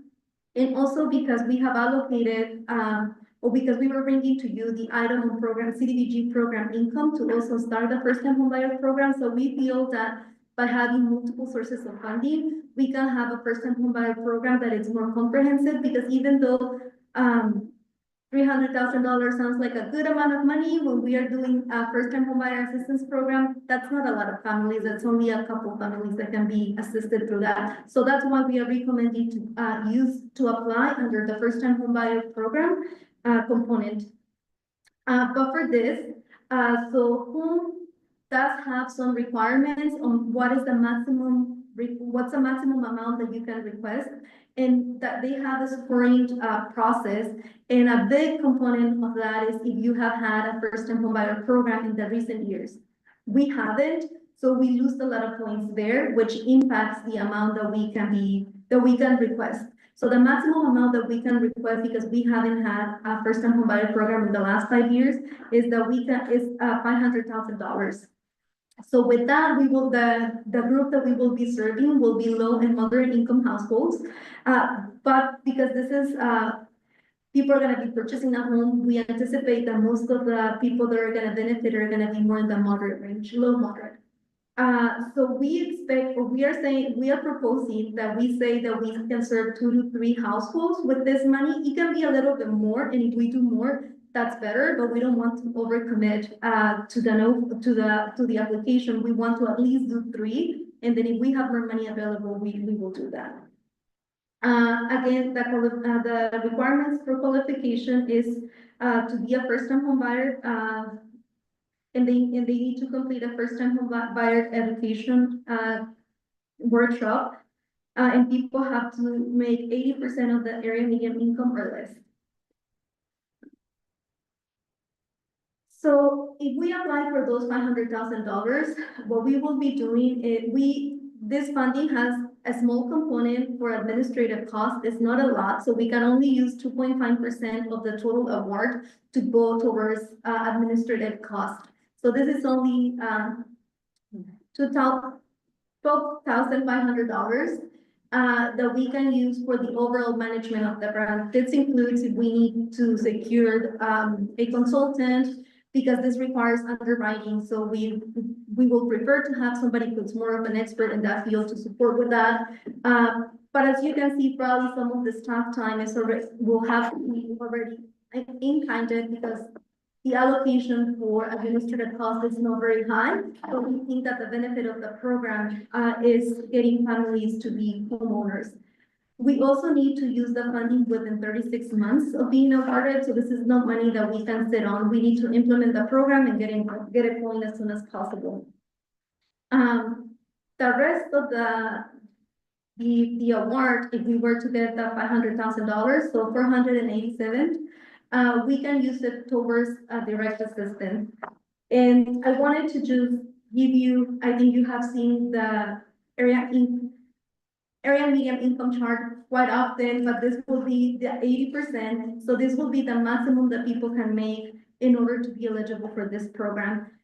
And even though it sounds like a lot of money, like I said, the maximum purchase, this home has the maximum purchase price for the property that people are trying to buy. So the property has to be 618,000 or below in order for that property to be eligible for this program. So as you can see, the price is high for somebody who, for example, a one-person household, 74,000.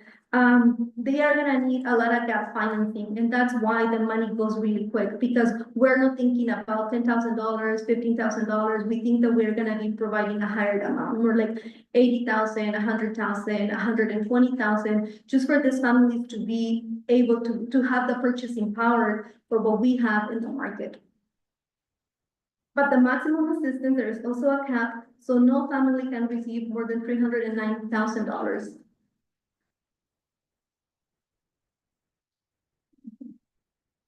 So this is some of the milestones if we go through the application process. So if we apply, so if we decide to apply, we will have to do so before May 22nd, 2025. So they expect to get announcements. HCD will announce who's awarded by July 7, 2025. If we are awarded, starting at that point, we have 90 days to take care of 3 things. Making sure that we have guidelines, which we're also presenting tonight, because as I mentioned, there was a scoring process and we get extra points if we have the guidelines adopted. These are guidelines that are very similar to the CDBG guidelines that we adopted last year. They just want to use their format. So that's why we are a little bit ahead of the game here. We want to adopt the guidelines because this will give us extra points and we really needed the extra points. So during those first 90 days after being awarded, we also need to get approval for the loan documents. We also need to conduct an environmental review, which is the lowest level of environmental review. It's more like an administrative process, but we need to complete it. And then the other thing, we will also have to do the procurement if we decide to have any subcontractor, which I said that it will be helpful to have somebody help us with the underwriting, because that's the most tedious process of this type of programs. And that will completely take away staff time that we can utilize to either secure more funding or making sure that we're implementing other programs that are part of our housing element. And then after that, so the application, I mentioned this already, that we are only eligible for 500,000. I'm sorry, I didn't think this third point. But another important component is that it brings us back to meeting the affordable units that we're required to produce through the housing element. This is interesting because if people are getting a home assistance, then depending on the amount that we are granting to that property has to have an affordability limit. So we expect that probably all of the loans that we will provide are gonna exceed the $40,000. So that property has to remain affordable for 13 years.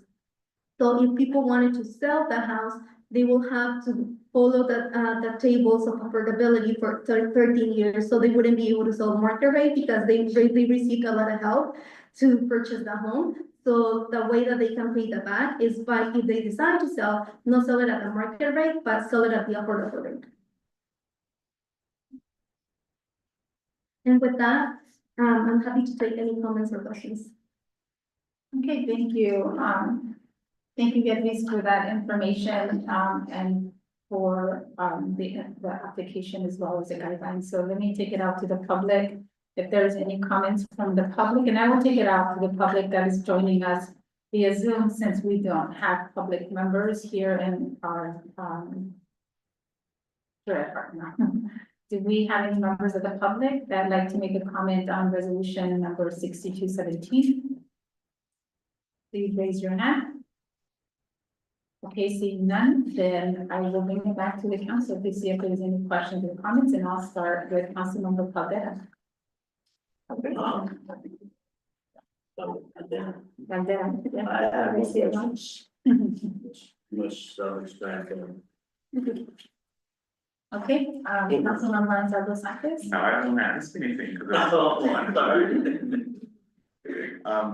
So I missed the first half, so I apologize if it was covered. Why was it only 500,000? Yes, I did cover that, but it's because we have HCD has a scoring mechanism. And if you haven't had a first-time homebuyer program in the last 5 years, you lose a lot of points, and you can only apply for a lowered amount. So the maximum that we can apply for, because we haven't had a program in the last 5 years, is 500,000. But then in the future, we could reapply. Yeah, and I think it's also wanting these programs to be successful, because part of the reasoning behind it is if you haven't had a program, you need to build yourself up to have a more comprehensive program. So starting small probably is setting us up to be successful, and then we can continue to scale it up. But that way we can really have a strong base or foundation to continue to build up. And then if we are granted this grant, then it would bring us to 800,000, right? Okay, and then. And through the chair, I was gonna mention that there may be some opportunity to get some of the PLHA money that the county has of ours to put towards the program. So we've initiated some conversations with the county on that, so. And then, when we're doing this, are we competing with like big cities? Is it for rural only? Is it all? This one in particular, so home has both a regular NOFA for everyone, but this one in particular, the one that we're applying for, is for a small jurisdiction. So jurisdictions that have 50,000, a population of 50,000 or less. Okay. Mayor Pro Tem Cabrera. Can you go back and when you have, let's say that we get it, so we are. So, at that point, we only have, 90 days to the funding, or No, how much time do we have? maybe the way that I can simplify that is we have 90 days to implement the program. So any documents that we need, any loan documents that we need, and if we are gonna need support from a consultant, we only have 90 days to RFP and to secure the consultant that will help us, for example, with the underwriting. I feel that that's where we will need the most support. Pretty much we need to get it off the ground within 90 days. And then we have up to 36 months to fully spend. So is the implementation of the program not providing the funds, right? No, Yeah, I was no, thinking, man, we only have 90 days. no, it's getting yourself ready to get the funds of the, in Okay. 3 years. 3 years, so do we have any, are there any conditions like in the previous one that we have? In the other presentation in which if we don't use it, we have to return it? Or can we keep whatever we have left and then apply for the other, for the next term? So I worked this program in another jurisdiction, so I think 3 years is good enough. And the amount of lending that we're gonna do is like 2 to 3 applicants, and it's gonna go quick. I can guarantee you within the first year, we're gonna, so that will put us in a position where the next time round, it's gonna be a successful project, and they're gonna say, oh, now you can, apply for more. But 3 years should be enough, and I think that it's a start, but it should be fine. But I think was your question also asking about program income, the CDBG program income, if that one has an expiration date? And if we can prioritize by expiration date, is that Yes. what your question was like? Yes. So the program income right now, that's actually some changes that they've made, so where they want us to utilize the funding, that's specifically for the program income. This in itself, eventually when the loans come due, that will be program income, Okay. but at that time. that time. And then things might change, so. Okay. So technically, we have the opportunity to provide a little bit less than $250,000 for two funds, right? Or we're looking at maybe 180 to 3 different people in the company. I think that will depend, and probably those will be the first 90 days. He will be assessing what's available in the market, because depending on the type of units that we have available in the markets and the type of applications that we receive, we will be very positioned to say how much money we can allocate. It's just that on the application, we don't want to overcommit and say, we're gonna help 8 families with this funding. And it's allowed, so the minimum that we need to serve in order to get the 500,000 is 2 to 3 families. And we want to stick to the minimum on the application. If we do more, then great. Then we're really well positioned for the next year round of funding, but we don't want to say 5 families, $100,000 each, and then under deliver. So if we have extra money allocated, we can definitely help more families, but at least 2 to 3 families. Okay. Thank you so much for the work. Thank you, Councilwoman Morales. No questions but comments, ladies, thank you for just the hard work you do just behind the scenes, I appreciate it. Advocating, proactive, and all that, and just, you know, showing us our presentations. Yeah, thank you for this. I think it's exciting. So in my past life, I also worked on a home program, not on the first time home buyers, but more on working with, I know I have a lot of past life, but I have 20 years of work on working with Salinas. And so home was, and I did the home program as part of my oversight, working with nonprofits like Chispa to be able to develop affordable housing. And so thank you. I think this is really exciting that we're able to do that. I know we're not in the world of home, we're not an entitlement community like the city of Salinas that gets direct money from the federal government, but competing for the money and making sure that we have this. I know that it can seem very small for our community to say, hey, well, we can only assist 3 people, but as you mentioned, I think some of the other programs, especially the first time home buyer in Salinas, when I was there was an impact and they stopped some of it because what was allowed in terms of what the people needed or the families needed was not sufficient to be able to purchase those homes. So I think for us, we're in a good position to be able to go up to those numbers, up to, you know, if the purchase price is 618,000. And the max assistance is 309,000, that's pretty significant. So I just want to make sure our community knows that. And if we can get, you know, if we can access these funds and even help 3 families now to get into be home buyers, I think it gives us 3 more families that can be home buyers. So, which is really important. So hopefully we can set this up, and for future, if there's more funding, the state's obviously also looking at a deficit, anticipating some deficits in some areas, but if we can get this, I think it'll be a great opportunity for our community. And I know community members have reached out to me, and I'm sure to some of the other council, that this is a real needed program. So I wasn't here when it was implemented before, but I'm glad that we're here now and we can move forward with that. So thank you. So with that, council. I actually have a follow-up question I just had about the 618,000. Is there a reason why that is the maximum? And I'm asking because I feel like our median is a little, around or a little higher. Yeah, so, and actually this has been a conversation with the home program. Before, their maximum sales price was even lower than this, so they made an adjustment. But that's part of the program regulation. So home has a set maximum price that we need to go by. So that's why I think, I don't know how many more smaller units we're gonna have, but I think what is really good about our housing pipeline is having that diversity of units, because you don't want to have only the large units available or the very small units available. We also need those smaller size lots because they will fall within this range. So I think, yes, that's limited about this program, but I think it's also helpful as council to think about this type of programs when we are approving projects. And I think we have a very healthy pipeline that will allow us to produce units that will be in this range.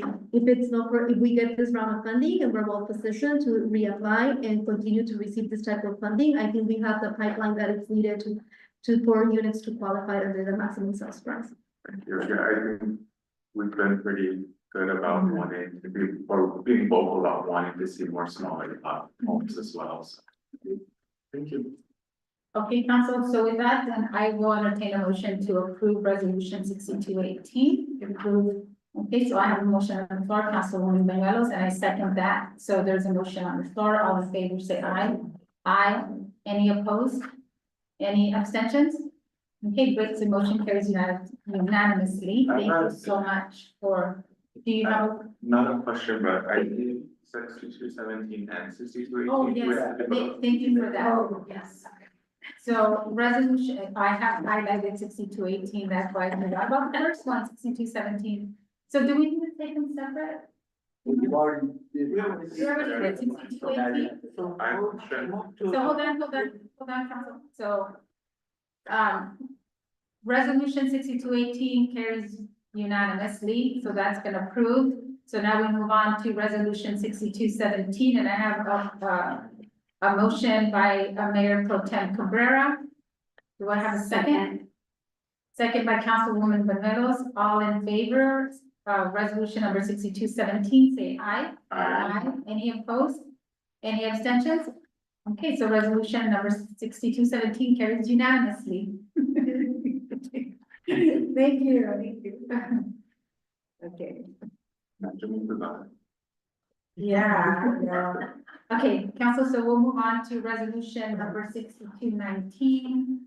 And this is our item. Item number 4, resolution of the city council approving an agreement with One Workplace for audio and visual equipment for council chambers in an amount not to exceed 75,000. And authorizing the city manager to execute said contract on behalf of the city of Soledad. So I will turn it over to the Jesus Yanez to give us a report. All right, thank you for the Yanez. I know I was to say Yanez. Oh, I said it correctly? Yes, you did. I can't get it right. Yeah. All right, well, thank you again for your time, Mayor, council members, and members of the public. My name is Jesus Yanez, and I'm the finance manager for the city of Soledad. And today I'm excited to be here because I'll be presenting an update on the rehabilitation project for the council chambers. More specifically, I'm here to ask the approval of the purchase of a new AV system as part of this project. Without further ado, as you were reading, Mayor, it is recommended that the city council of the city of Soledad approves this agreement with One Workplace in an amount not to exceed $75,000 and authorize the city manager to execute said contract on behalf of the city. A little bit of background about this project. This council approved some improvements in the current fiscal year to address some challenges. More specifically, there was no ramp, as you can see in the picture on the right-hand side. Really, we were not being compliant with ADA regulations. So really wanted to enhance also the safety, especially of the 2 council members sitting at the end of that bulky table, so I'm sure, yeah. So now, you know, we have to worry about you falling out on the side. Also, we wanted to be creative with the space, so being able to increase the seating capacity. But really at the core of this is to add a curvilinear dais that will facilitate the dialogue among the council members, which is something that we currently don't have. And the picture on the left-hand side will give you a little idea of what it will look like. And before I go into our AV system upgrade, I want to give you a little progress of where we stand right now with our chambers. As you will see now, the ramp is gone, so everything will be ground level. That will make us ADA compliant now. And as you can see, this looks like a completely different space now. So we're very, very excited. Now the dais will be facing the parking lot as opposed to facing, you know, City Hall or PD. And obviously all the seating will be at the entrance, really where people come in. And that will also give us a little more space when we have some of those popular topics and we need to assign more seating. And really, why are we replacing the EV system? Really, there was some things that we found once we demolished the dais, once we got rid of all the cabling. We noticed that the existing equipment had really been pieced together for years. And I'm sure you've seen it where We had some issues with audio or signal dropping. So really, in consultation with the IT department, we really went and assessed what really need to be replaced. So the best course of action was really to start from scratch and to really stop doing a lot of bandwidths. There's a lot of things that were not compatible anymore, and then really the equipment was becoming obsolete. So due to the considerable design work and network expertise, staff is recommending that we enter into a contract with One Workplace. And One Workplace is actually the contractor that we're currently using for installation of the dais. One advantage of that is that they're familiar with our environment already, with the IT environment. Really, this will avoid any delays in reopening the chambers, which is really something that is important for you. And really, having worked with different, or with other jurisdictions that had similar issues, we're confident that they can provide that support for us. So they did be really helpful along the way to make this process very, smooth for us. But what's included in this upgrade, you might be asking. So really, it's a brand new installation, a new digital audio system, which essentially will replace all the existing microphones, the audio mixers, the audio amplifiers, and the ceiling loudspeakers. Again, we want to give not only for in-person attendees, but also people that attend remotely the best experience in terms of sound, and all this will be integrated with our current platforms. Also, there will be an integration of a new audio processing and control system, which essentially will streamline the operations and provide more of a user-friendly interface for city staff. And hopefully, this will make Diego and Darlene happy. Installation of a new, which is really, really exciting. We're actually looking to install a new assisted listening system to comply also with the American Disabilities Act and the California Building Code, which is something that we currently have in part, but this will essentially be all integrated, which is something really, really cool. Other key components of the upgrade include installation of audio-visual wire, cable, raceway along the dais that will essentially give power to the dais. Now you might be asking why we're not using wireless. Well, really, wire is a little more reliable. Signal doesn't drop. So definitely a better option. Also, very excited that there'll be two displays installed and at the front of the dais, and you can see probably in the picture there. I think it'll be 65-inch each of them. So that'll be facing the public for any presentations. And most importantly, not only is this proposal including the design and the testing of the AV system, but also the training for city staff, which is essential. We want to make sure that we're up and running and ready to go before we get you back on those chambers. And how are we paying for this? I know there's some financial concerns that were spoken of today, but also want to let you know that the funding will be provided by shifting some of those funds that Megan was mentioning earlier, and the estimated cost will be about $71,000, but staff is requesting a 6% contingency to be added, just in case something comes up. One of the things that we're still gonna be able or need to replace will be our cameras, so we're gonna make sure that we have some money set aside for that as well, and that everything is fully integrated. So that's what that money essentially will be used for. And like I mentioned, this funding will be shifted within the general fund and does not require a budget amendment. With that said, I'll entertain any comments and questions. Through the chair, I just wanted to acknowledge Jesus Yanez. We co-collaborated on this, writing this report, so for whatever reason, it only has my name on it, so he's been really instrumental in carrying out this project. I don't think I could have gotten this far without his assistance, and we also wanted to acknowledge Jorge Amaya, his last name is Baria, who he did some of the electrical work on his, on OT. He's very, very busy, and he saved us a ton of money because the electric work was quite expensive. So thanks to him for giving up his free time to help us with this effort. Yeah. Thank you, Jesus. So, let me take it out to the public that's joining us via Zoom, just to see if there's any comments. Again, I'll defer from here since we don't have anyone in our chambers.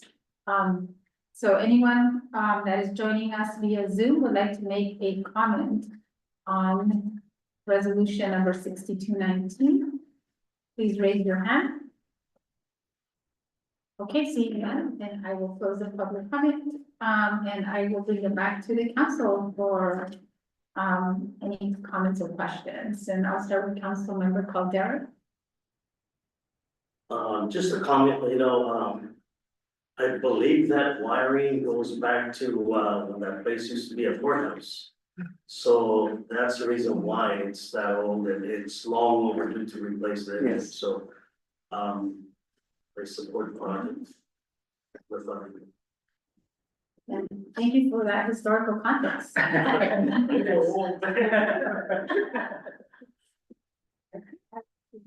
Councilmember Gonzalez Sanchez. No comments or questions. Okay. Mayor Pro Tem Cabrera. No comments or questions. One question. Councilwoman Morales. Just a comment. No. Thank you for partnering up with the meeting for the presentation and I mean, I do agree because my question was, Councilmember Calderas, it was the equipment, we just, thank you for doing that. Well, thank you. I also want to say thank you for working on this. And I'll just, my comments will be brief, but I know that, this was something that we've been wanting to do upgrades in the past, and it's important to be able to ensure that those dollars are really spent wisely. And that the equipment and materials that we have, that there's a long lifespan, so we're not doing this again 2 years or 3 years and coming before the council to do this, so just wanted to make sure you guys are taking care of that. Yes. Making sure that it's, this equipment is what we need and that it has a good lifespan. Yes, definitely. No, it's definitely a long-term investment, and we're somewhat aware of that. And also in terms of the actual furniture, something that I forgot to mention is that it's actually, the dais is a modular furniture. So that means it could be taken anywhere. We can, if we ever decide to build a new city hall or move somewhere else, we can take that with us, and as opposed to permanent where what it used to be, and we will need to essentially break it down and you can reuse it. So that's another advantage of using modular furniture as well in terms of the dais. Yeah, and thank you for that, and I know for people that may be saying, why are we expending this money and here, obviously it hasn't been expended, there's been conversations in the past about doing some of the upgrades, and we just have never been there, so this is not for the council, but this is a public facility, this is for our residents and for our community, this is your space, so it's important that we have a space that is, that is proper and it's inclusive and it's conducive for our business that's critical and for our community to join us in those conversations. So I just want to make sure it's clear that it's not for us, it's for our community, and our community deserves that. So I think it's really important. My only question is, and I know it's already, you already, the layout, I've seen like in other areas, and other dioceses where they have laptops already stationed there. I don't know if that's a possibility, not for now, but maybe looking at that as we're doing all the work now. If we can have the connection set up, because I think as I've seen other dioceses, right? That it's important, right, to be able to have that accessibility, especially for future council to be able to access all of that there, technology in case our laptops don't work, something happens, that equipment is already there at City Hall. Okay.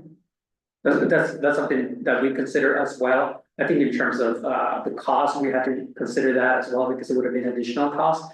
But this is certainly something that we could probably ask her.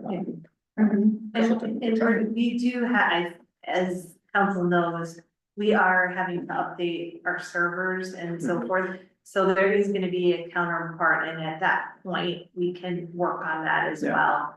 The reason why we didn't do that with this, well, that's why, but the reason why we want to move forward with this is this stuff is cabling and things that have to be built in that is causing us to close the chambers, but some of these upgrades that we want to do as kind of a phase two, they can be done easily without disrupting the meetings, so that is the goal. Okay, good, yeah, and I just thought as we're doing the connection of the wiring, if you could just connect it, right? And then just have it Yeah, wired yeah, up, yes. just so whenever there is funding in the future for that availability, that you don't have to go back and. Yeah. do Yeah, and we did consider that with some of the wiring. They are doing some of the wiring, even though we won't have the connections quite yet. Yeah. Perfect. Yeah. Perfect, well, thank you for all of the visuals, that were really helpful as Yes. well. Alright. Okay, so, council, no further questions or comments, I will entertain a motion to approve resolution 6219. Okay, so I have a first by Councilwoman Banuelos and a second by, okay, a second, so I'll give it to Mayor Pro Tem Cabrera. All in favor, say aye. Aye. Any opposed? Any abstentions? Motion carries.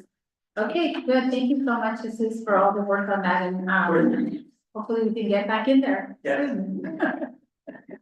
Okay, so we'll move on to our last item of discussion. I'm sorry. Our last item of discussion. Okay. Yeah, I'm sorry. Needed water. Discussion on designated council representative for legislative advocacy, and I will turn this over to our city manager. Yeah, so really briefly, at the last, I don't remember exactly the date, but we had a discussion about representation for the California League of Cities Leaders Summit. We had a limited budget, we had expended our travel budget, and so I think council voted to send Councilman Gonzalo Sanchez to represent the city at that Leaders Summit. During a conversation with the legislative committee, Townsend is working to set up meetings with some of the legislators in Sacramento in conjunction with this summit, and also some departments. So we kind of talked through what departments and so forth we were interested in. During that meeting, Councilmember Cabrera requested to also attend the not the summit, but to attend those meetings, and offered to travel at his own expense. However, because we kind of talked it through, I didn't feel that I felt like this is a legislative body decision, not a city manager decision, so I thought it best to take it back to council. And then I think it bears the larger discussion as to establishing kind of roles for every person. We have people who serve on committees, but maybe there needs to be a kind of a larger discussion, so I threw it on. You don't have to talk about it, but do we have, should we have a designated person that is our official, makes the official statements on legislative matters, or signs, federal funding? Right now, I think largely a lot of those come through the mayor, but maybe it's important to talk about, do we have a designated second person to serve in that role? So in any event, I'm putting it to the body because I think this is a body discussion and decision to make. And then also, since we will have a representative or representatives attending the California League of Cities Summit and attending these meetings, is there any message or direction that you guys would like to provide to, Councilmember Anselmo Sanchez as going to that? So that's kind of the three-point discussion, I suppose, is what I'm turning over to you to discuss. And Mike and I will take our direction from you all. Okay, thank you, Megan, for bringing this back, for council discussion. And I'm gonna recommend, because the second portion of it is in terms of the designated second person to serve on the role, I think we can hold off on having some limited conversation on that, right, Mike? But if we need to make any decisions, we can come back to agendize it, or we can still discuss it here. And I just want to be cautious as well, because I know that Mayor and so just Councilmember Gonzalo Sanchez and myself who serve on the policies committee on the, and we are looking at the upgrades to that, amending that and bringing it back to the council. And this is an opportunity for us to look at that as well, in terms of now the policies have the mayor as the official person to serve in some of those capacities as a spokesperson for the city. But if there's a need to add to this specific legislative committee, I think it's important for us to be able to look at what other committees also may entail that same conversation, that we could do more of a thorough analysis of that. So that's just my recommendation, as we already sit on the subcommittee, and I think it is a larger conversation. So with that, I will, as Megan said, just as a reminder, I know we did, council, have already had this discussion about Councilmember Gonzalo Sanchez being the designated representative that was gonna attend the summit. I think we all agreed upon that. And because of the budget issues, I know Councilwoman Bernelos also wanted to attend, and I think we deferred her attendance because we didn't have the budget necessary, and the priority was, you know, a member of the legislative ad hoc committee. And we did agree that it would be Councilmember Gonzalo Sanchez. And so that was my recollection of that conversation. I don't know, you know, what other conversations happened after that, but I think it's important for us as a council to be able to make a decision, stick to the decision, and have Councilmember Gonzalo Sanchez continue to be that representative that we all agreed that would be sent over to the summit. So. Through the chair. Yes, So, so let me just finish. So I just want to make sure that I set the platform in terms of what our conversations were from that meeting, and I can't remember the name of the date of the meeting, but I know that was discussed. So with that, I will then now turn it over to Mayor Pro Tem for his comments, and then turn it over to Councilmember Gonzalo Sanchez. Thank you. So, the conversation at the, legislative committee, came out and that maybe they will set up a couple of meetings with, either with legislative or with, agencies that, which, Councilmember Gonzalo Sanchez could, provide information about our needs and our plans. And my question was not trying to substitute what we assigned as a council or any other form or substitute, and neither I wanted to go to the summit. My question was if it was possible that I could attend with him, not a substitute, not to say anything, but to be part of those conversations because I am part of the legislative committee. My intention was solely and uniquely to participate in that conversation in one day, if it was possible. I never mentioned anything that substitute or going to the summit or in any way to substitute Councilmember Gonzalo Sanchez or to go back into what we say in those days. My only request was to be considered to be part of the those conversations so that I can learn as well. That's why I suggested that I could do it on my own, not requesting any funding for this team. And I mean that's all. That's it. Thank you, Mayor Pro Tem, for those comments and the clarification. So let me turn it over to Councilmember Gonzalo Sanchez, and then I'll open it up for the conversation with the rest of the council. I don't really have much. I think that I'm looking forward to it, and I'm looking forward to having conversations about what our city needs, with these legislative folks and then folks that are also representing other entities that we might want to meet with. I'm excited and looking forward to that opportunity. I think that if Mayor Pro Tem wants to attend some of the meetings and he is able to do so through his own funding, then I welcome his attendance. And that's pretty much it. Okay, thank you for that. Those comments as well and clarification, so I will now open it up for council discussion and any comments or direction. So let me turn it over to, well, before we go to any comments, Councilwoman Manuelos and then Councilmember Caldera. You know, at my own expense, I wanted, that's why I showed interest, you know, not to, you know, do any substitutions or anything.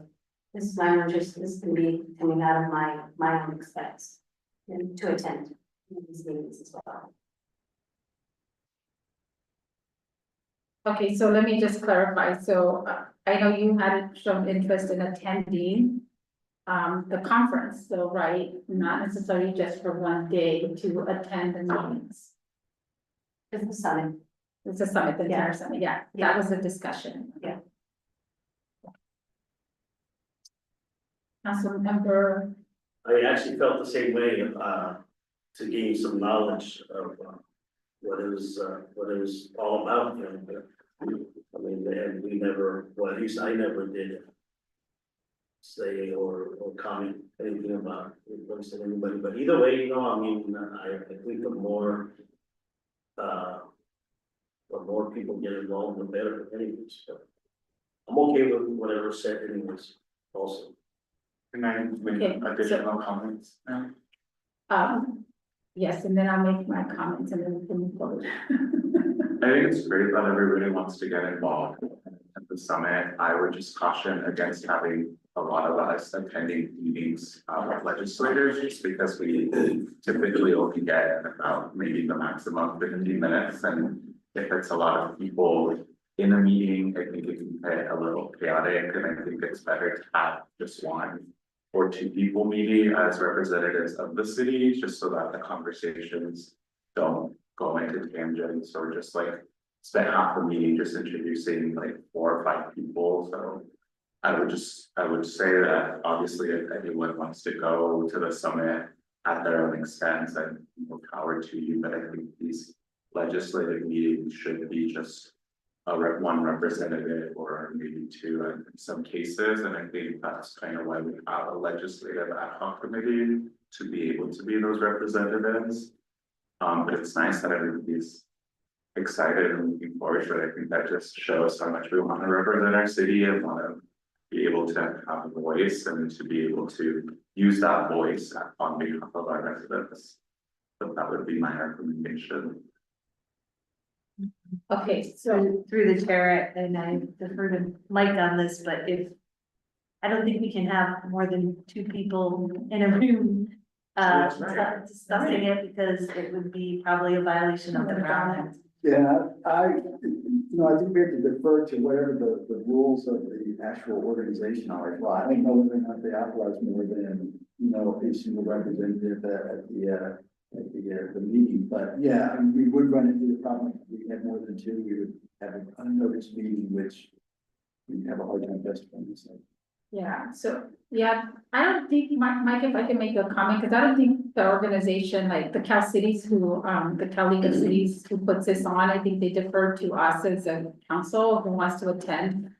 I have to say, in the past, I attended all the time because no other council member was able or, attended. Are you talking about the conference as a whole, or just this particular? Well, the conference as a whole, but the conference as a whole includes that. So part of the conference, the summit includes a day, which is a legislative advocacy day. So that is part of the conference, because when you go as a participant, the agenda has, part of it is there's different workshops, but part of that, the big portion of it is is for you to go and meet with your legislators. That's why the conference takes place in Sacramento. And so there is that Wednesday that they typically block off and know that people are not gonna be attending conference workshops because they're gonna be meeting with their legislators, and that's what they want to see happen. So that is structured within the summit already. I know I've gone twice in the past and I've met with our legislators, and I'm glad that Townsend, that's part of it. So when we talk about this legislative summit, I think for the council that hasn't been there, it is part of what is included as part of that training, as part of that training summit that you're gonna go to. So it doesn't make sense for council to go and not meet with their legislators. So that is part of it. I don't think the last time when we talked about this, so I've gone before, Councilmember Cabrera, I know both of us have gone in the past as well to talk to our legislators.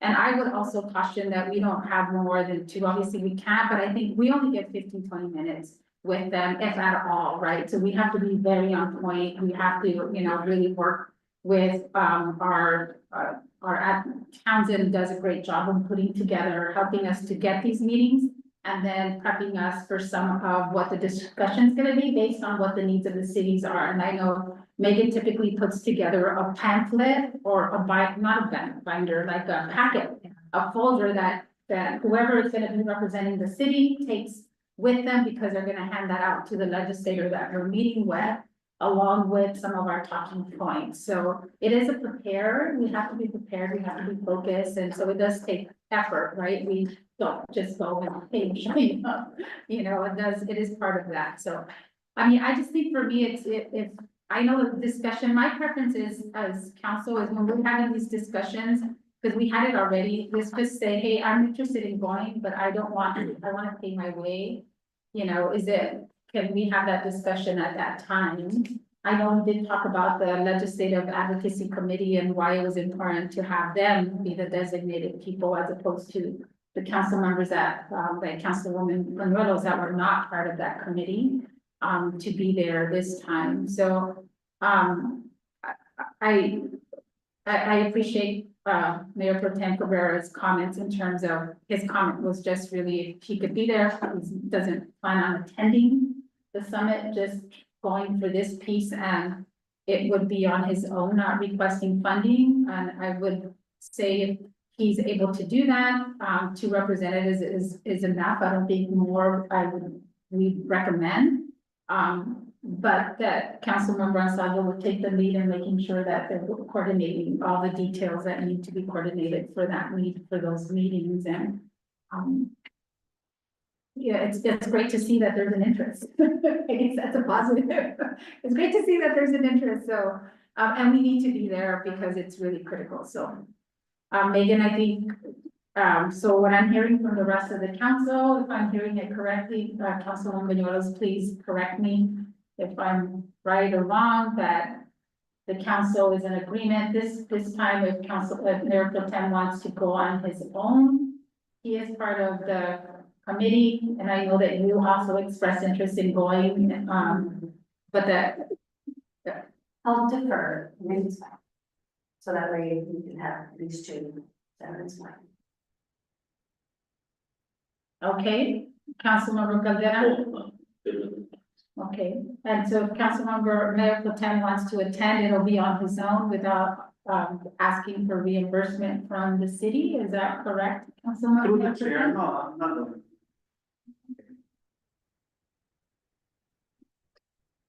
Okay, Fernando can do it. Councilmember Fernando can do it. That's fine. Are you sure? We're having a discussion right now, so. We're not having a discussion, we're just talking. I told you that it's not about the summit and you keep bringing the summit into it. Well, but the summit is part of the advocacy days are part of the summit. That's what I'm trying to say, and to make sure that there's clarity that. It's okay, we can do that. Okay, so. Okay, so no further discussion. I'll defer my discussions. I won't refer to the summit, but any other comments then?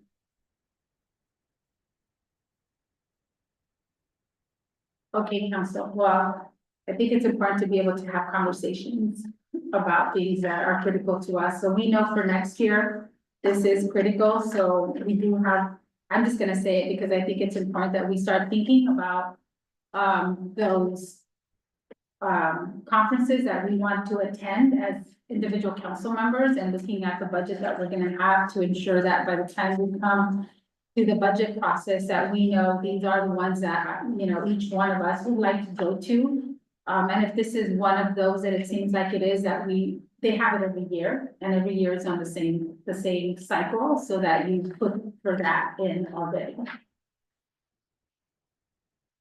Okay, Megan, so I'll turn it over to you. Is there anything else you need from us then? No,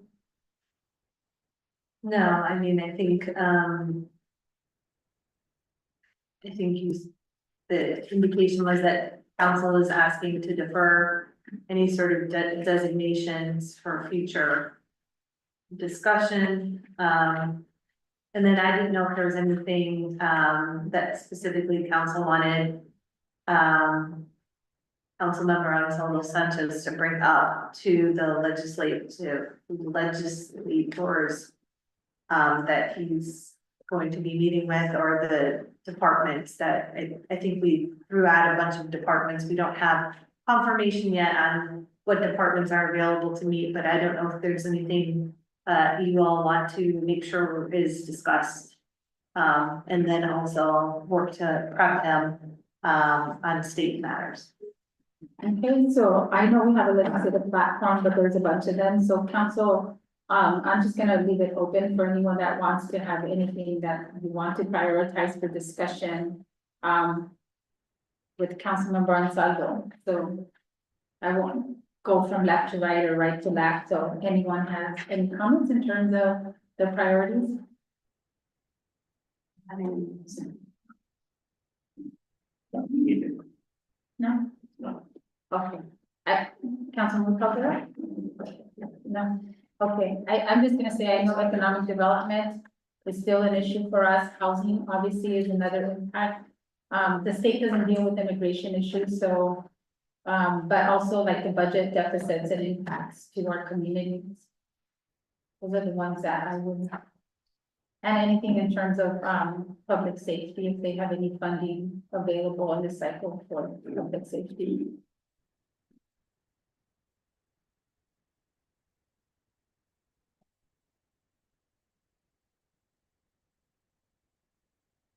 Okay, so then you have the information. We'll move on then to our next item, which is mayor's reports and acknowledgements.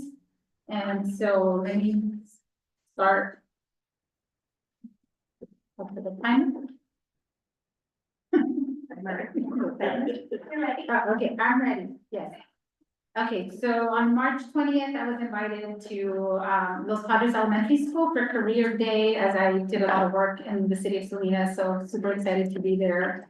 I continued to meet in the month of March with Megan as part of our standing meetings to review the agenda and then to discuss other issues of critical needs for the city. On the 21st, we did do an encampment visit or tour with Supervisor Lopez and CEO Sonia De La Rosa, and our team as well, to be able to talk about some of the issues in the encampment in the river. On the March 24th, we also had the South County City Managers meeting. Soledad did host, so we're excited to do that. Thank you, Darlene, for helping with that. Paul Farmer was one of our invited guests.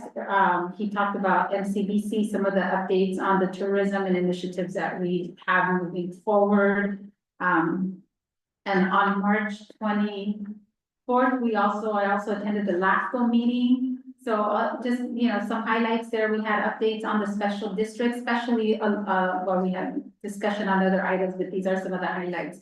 The special districts that are pertinent to the city of Soledad. I know as many of us heard before, there was some concerns, and the ones that are pertinent to our city is the cemetery district, the healthcare district, and Soledad Mission Recreation District. So there was a report, there was an MSR municipal service review that was conducted with a series of different steps that need to be taken to improve some of those items of concern within that MSR. On the 25th, I did attend Career Day at San Vicente Elementary School. Our fire department was there as well, so thank you, Go Panthers. That's my elementary school, so excited to have been there. On March 25th, I attended the LADP, and I have to remember the acronyms, but this is with our senior Alliance on Aging. The discussion was really around healthcare and transportation and how do we better provide accessible healthcare and transportation services to our senior population. And on March 26th, there was a TAMSI meeting. I was unable to attend that day. And on that same day, we also had the Women in Leadership Recognition event with Soledad Healthcare District in partnership with Ida Lopez Chan. So I want to say thank you to her and all her team. Thank you to Beatriz Rubio, who was a speaker as well, and thank you to Councilwoman Bañuelos, who was also there in attendance. And then on March 30th, we had the webinar with Monterey Bay Division. Mayor Pro Tem was also there. He talked about the first 100 days of the administration and some of the impacts to our city, to our state, and also NLC, which is the National League of Cities, was also there. And then April 1st, today, we had the meeting with Supervisor Lopez and South County mayors. They talked about the county budget, some of the impacts. No layoffs currently, but they're freezing all the unfilled positions that they have at the county. And that's it. Thank you. Did I make it on time? No? Okay, I need the buzzer. I just realized that it was off. I just put it on. Okay. Okay, great. Well, let me go to Councilwoman Bañuelos for council member reports and acknowledgements. Okay, so on March 26th, I was in attendance with Mayor Ana Velasquez for the Women's in Leadership Month, partnering up with the Soledad Healthcare District. Thank you, Ida, for also doing that with us, and it was a really good good experience, you know, and I know that we're gonna do more next year. Next year. The 27th, we did have an affordable housing ad hoc subcommittee meeting with Pro-Tem Cabrera, and also Beatriz and Ariana and Andrea. So it was good discussion as well. And then also the first, I had a formal briefing with Megan with our city council agenda today. And I will be in attendance on April 9th, which is next Wednesday, at the state legislative day.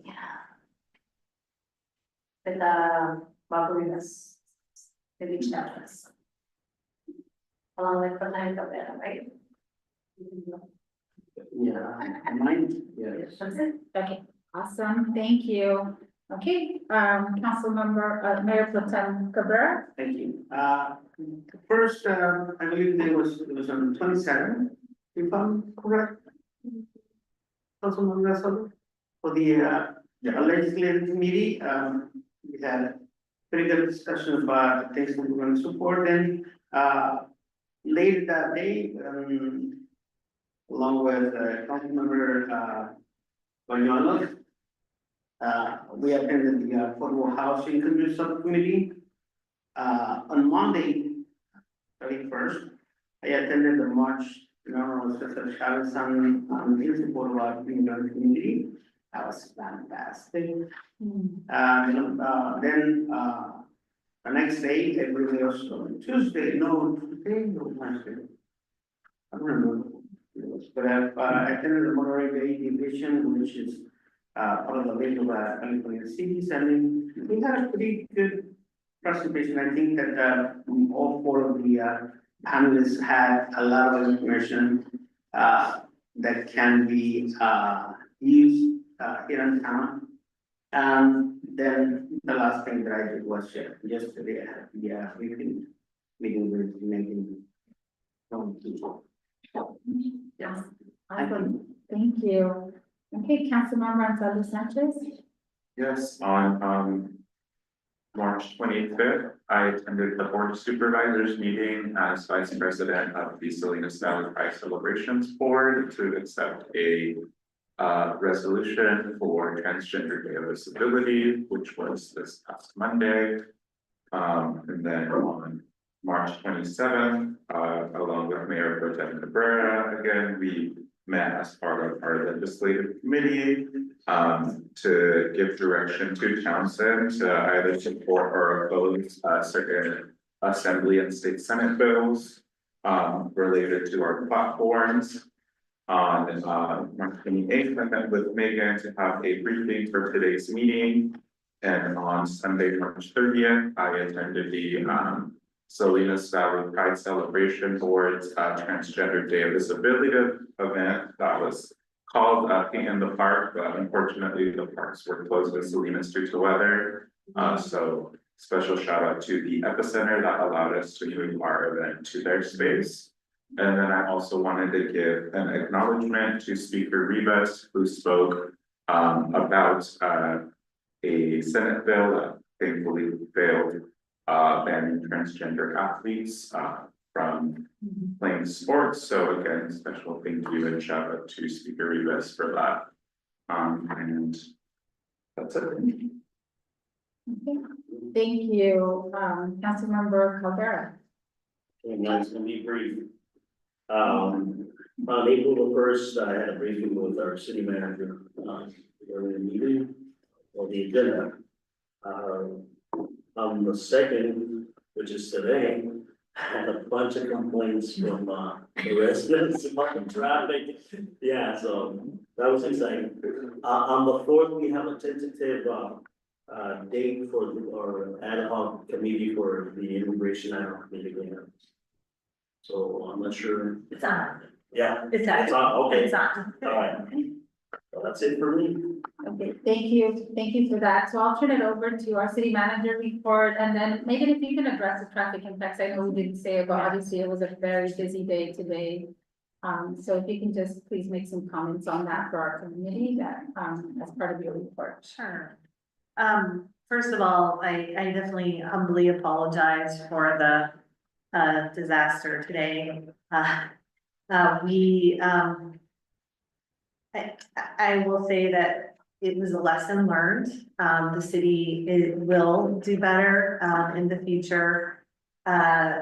We worked with a consultant to put together a traffic control plan, which is here. It was reviewed, but I think the consultants didn't include didn't piecemeal the closure of the off-ramp, which has to go through a different process through Caltrans for approval. We can't just close the off-ramp, but we have to get an actual permit from Caltrans, and they somewhat dictate the timing. And I think because there wasn't necessarily the two coming together, I don't think that something that was hired to do the traffic control fully contemplated the impacts to the community. Obviously, they were not good. So we did immediately, and also thank you, council, for providing the education and taking those calls, and also to our staff,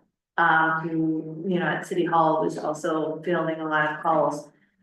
We did immediately meet with the consultant Wallace Group, who's doing the construction management today at 10, to tell them that, you know, this was not acceptable and we have to do better. So the good news is that we're not going to have a ramp closure in the next several days.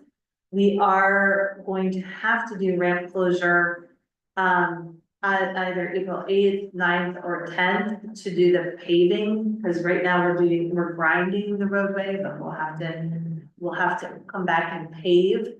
But the plan is to ensure that those off-ramps are not closed during peak hours. So for the folks, and most of our folks are traveling northbound, getting on the 101, the ramp there at Miranda in front will not be closed until 10.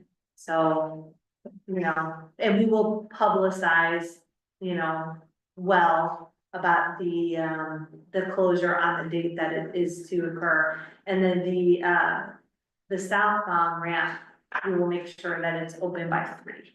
So our goal is to, you know, make sure that we educate and let folks know when those closures will take place.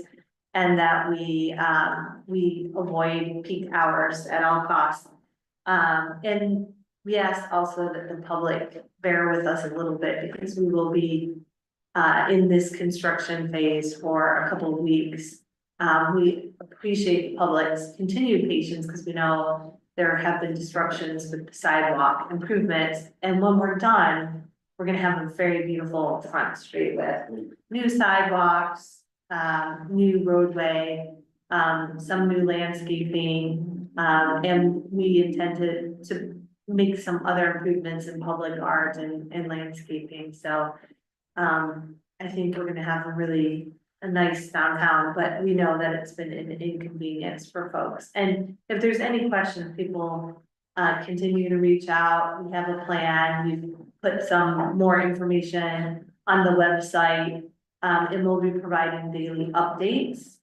One thing to let the public know is that the reason why we haven't projected things is because the way that the project works is they're gradually grinding the street, but they don't know what kind of interruptions there will be. So they don't know if that grinding will take 4 to 6 days, 4 to 7 days, and the same thing is kind of true of the painting because they're working their way down the street. So that's why why the dates may seem to the public fuzzy, but we will be able to update daily. So definite apologies for that.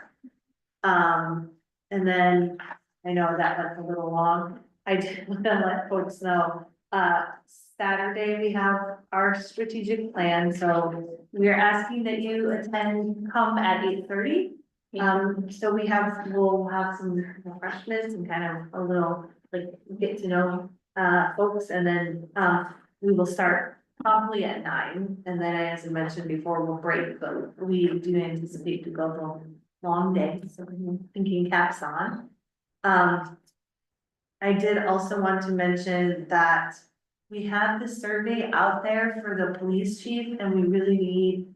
Our goal is to get at least 100, and we're only at 40 right now, so we really need more people to respond. We know it's an open-ended question, which sometimes people are intimidated by, but just assure your networks that they can just put phrases. It doesn't have to be beautiful, it doesn't have to be paragraphs. We're not gonna, judge anyone for bad spelling or bad grammar. We just want your feedback, so please put that out. We'll probably extend the date through Sunday, that way we might be able to hit some of the churches up. So, in all likelihood, I asked Fran to follow up with the recruiter, but I'm 99% sure it'll be extended to April 6th. So, and then the life skills, workshop is on April 12th. I did send it you might not have seen it because I sent you a very lengthy report, but I did send you the flyer for the event. So just, it is there if you wanted to see the time. And then lastly, I did have one last question. So Public Works is trying to schedule a tour on April 12th. For folks, and I think a lot of you expressed interest in wanting to attend, but then we realized we have the April 5th Saturday session, and then we also, I don't know if people wanted to pop in and see what's going on with life skills, so our question, I guess, to council, of those who are going to attend a tour on the 12th, do you want to proceed with the tour? Do you want to reschedule for a different time? Is it too much to do 2 Saturdays back to back? I don't mind, I think that just the tour itself, I think the time frame was 2-3 hours. 10 to 12. 10 to 12. 10 to 12 in the life skills and the high school. What was the time again? I think it might be 10 to 3. 10 to 3.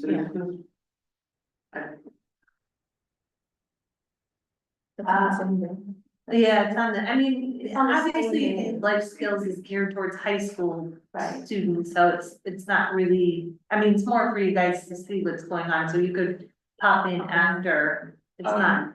Yeah. I think some of y'all have already gone, so maybe it's best answered by those that haven't attended.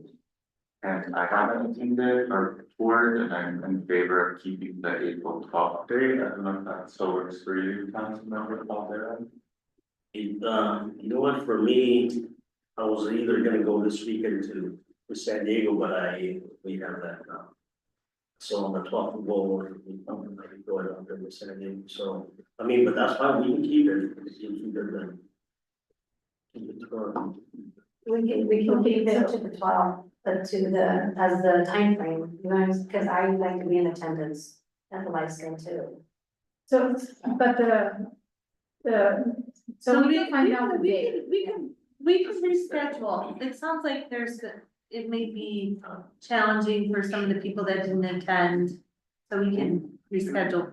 Well, I know you attended, Councilwoman, Revelos. I know I attended the last tour, so I hadn't responded because I know I attended the tour So as you well, said- so. I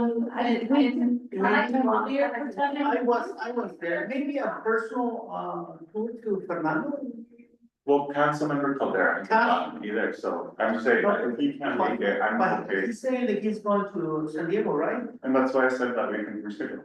Oh, Yeah. I didn't hear that. Yeah. Okay, so we scheduled for the 12th, reschedule. Yeah, and who is, I know these two haven't been, but is anyone else wanting to attend? It all depends on the Okay. date, because I have another event, later this month. I think it's on the 23rd, and the following weekend. Okay, so we'll reschedule and we'll invite everyone again and we'll do a doodle poll. So let us know when the best availability is, but we'll prioritize Yeah. the two of you since you guys haven't been. And when we do it, can we have 2 or 3 options? But if you give us so many options, we're gonna be crazy. Well, the doodle poll. Yeah, we should move with just 2 or 3 dates, maybe in May. Yes. Yeah, okay, we'll do that. Okay, But if it ends up that only 2 go, then you Then don't have we- to notice or do any of those sorts of Yeah. things, so, yeah. and if it ends up that to go, then council, I think, because I don't want to have to reschedule and reschedule, because I know we do that. But for some of us, at least, if we can't come to a date, I think prioritize, Yeah, please. yeah, because they have gone, if it's the same tour, you've done that already, so. Okay, okay, any other discussions? Maybe no on the report?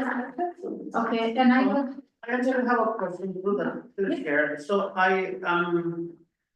this Saturday, we're gonna have the event here in Fernando. And then I saw in the agenda for that event, which is in the Cesar Chavez. Are we gonna go drive our cars over there at noon and then come back? Are we gonna Yeah. have enough time to go come back at all? Yeah, you'll have, yes, we want to keep it in an hour, but I think as a group, you can drive there. I'll go with you guys, but the staff will accept maybe community development, will likely stay. I don't, like that, because we're doing a joint staff, council meeting, so the council will go with me and the staff will stay. so we did say that we are having power and we're gonna be presenting the proclamation, remember? So as a council, we wanna make sure everybody's there, so we all can present the proclamation together. Yeah, during that 1 hour. And Because then that's not for that lunch. I'm That's what I'm concerned about. lunch where you could either eat before or you could eat after. Or during, Okay. Yeah, Yeah, the lunch will be here. I meant during, while we're here. My Okay, actual yeah. concern is that if we're gonna be there, we're gonna start hanging out with the people and answering questions and meeting other people and then we take the. Might take the. Just tell us, no. Yeah, I think the important thing, as soon as we get there, Megan, if we can, have it lined up so we can do the proclamation, we can present that so that we were not stuck. Yeah. So we can present that and then the council has options, what they wanna do with the rest of the time, and then we can come back by that hour. So yeah, council is gonna be really important, so I really wanna make sure that, I know obviously 8:30 is early, but for us to be here, I think it's really critical, so please be on time, let's be focused.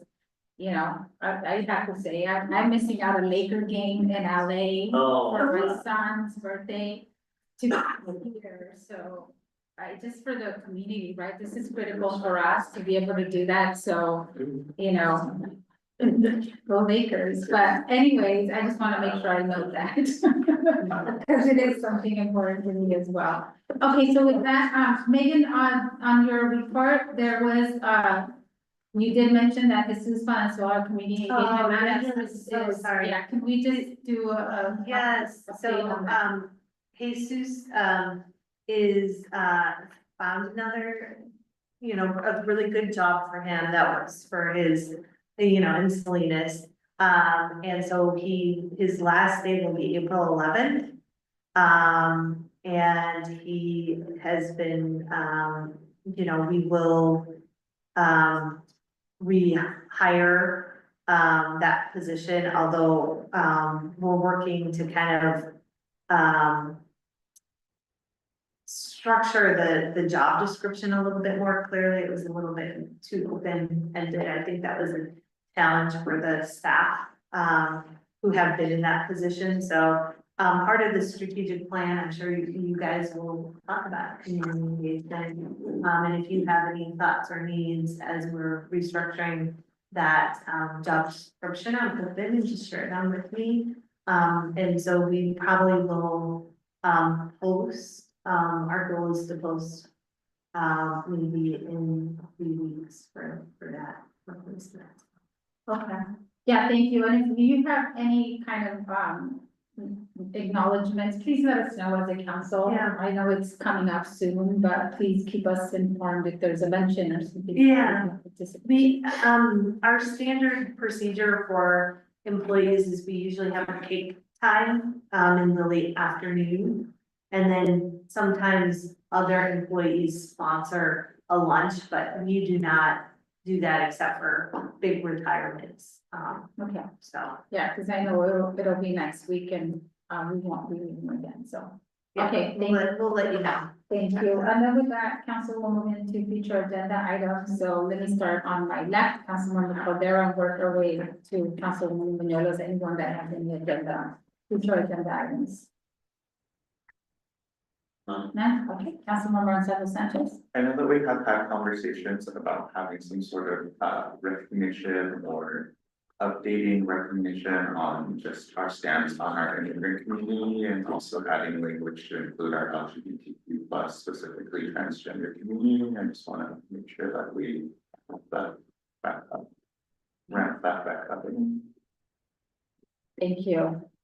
We will note that. Okay, Mayor Pro Tem Cabrera. Yes, I would like to see, what was the name, Allison? Allison. So because they mentioned the, I'm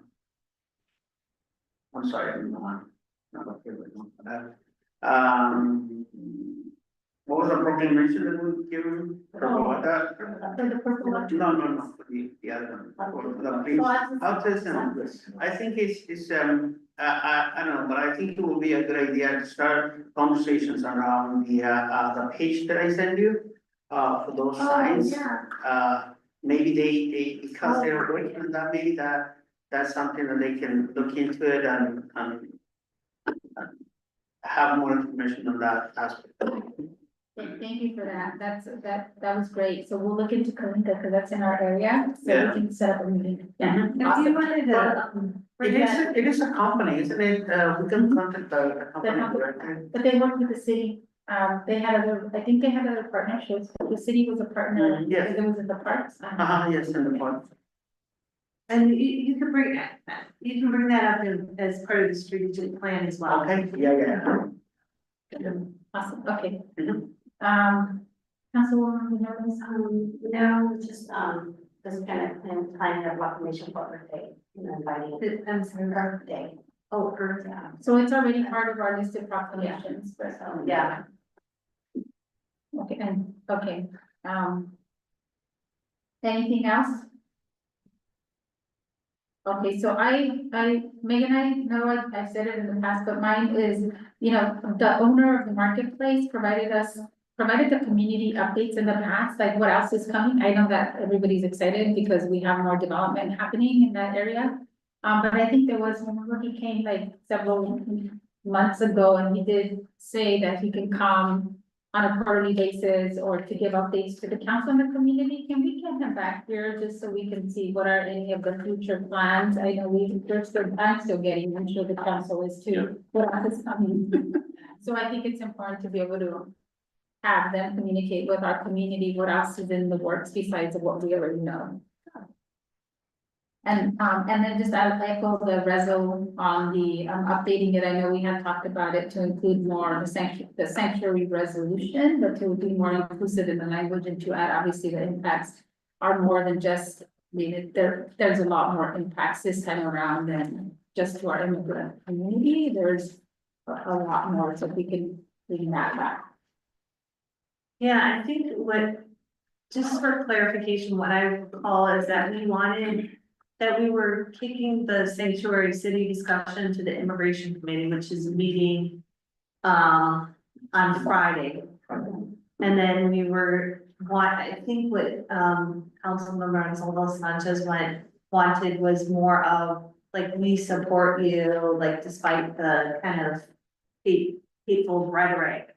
Our community is about embracing, immigrants. Is that correct? Is that what you're kind of referring to? Because I think we were thinking that the way that the sanctuary city resolution is, it's really not addressing what I think the hateful speech and it's more about direction to law enforcement. So my preference would be to have just like a symbolic resolution, just reaffirming that hate aspect, and also having something I think that I brought up, that the city of San Diego does on their website. I think having a both and approach is what I'm looking for. Yeah, I can pass that information on. It's sort of they have an entire page having to do with anti-hate. Yeah. Anti-bullying, and so forth. A lot of good materials are attached. Yeah, and I was thinking that was one piece, but then the other piece would be kicked to the immigration. Sounds good. Okay. Okay, yeah, and just for me, I don't want to forget as well, because I know it was also the protection of families, so not having, I don't think that was included in the first one, but the separation and protection of the families, since we're gonna see those impacts or seeing those impacts in terms of family separation. So I know they're meeting, so when you guys meet, just for the discussion purpose, to be able to look at that and include that. Okay, and then a future use of the Gateway Center. I know we don't have utilization right now, but We are actually using it, so what I can do is I can have community development come and present about how it's being utilized. yeah, that'd be good. Okay, perfect. And that's it. So with that, if there's no further agenda items, then we adjourn the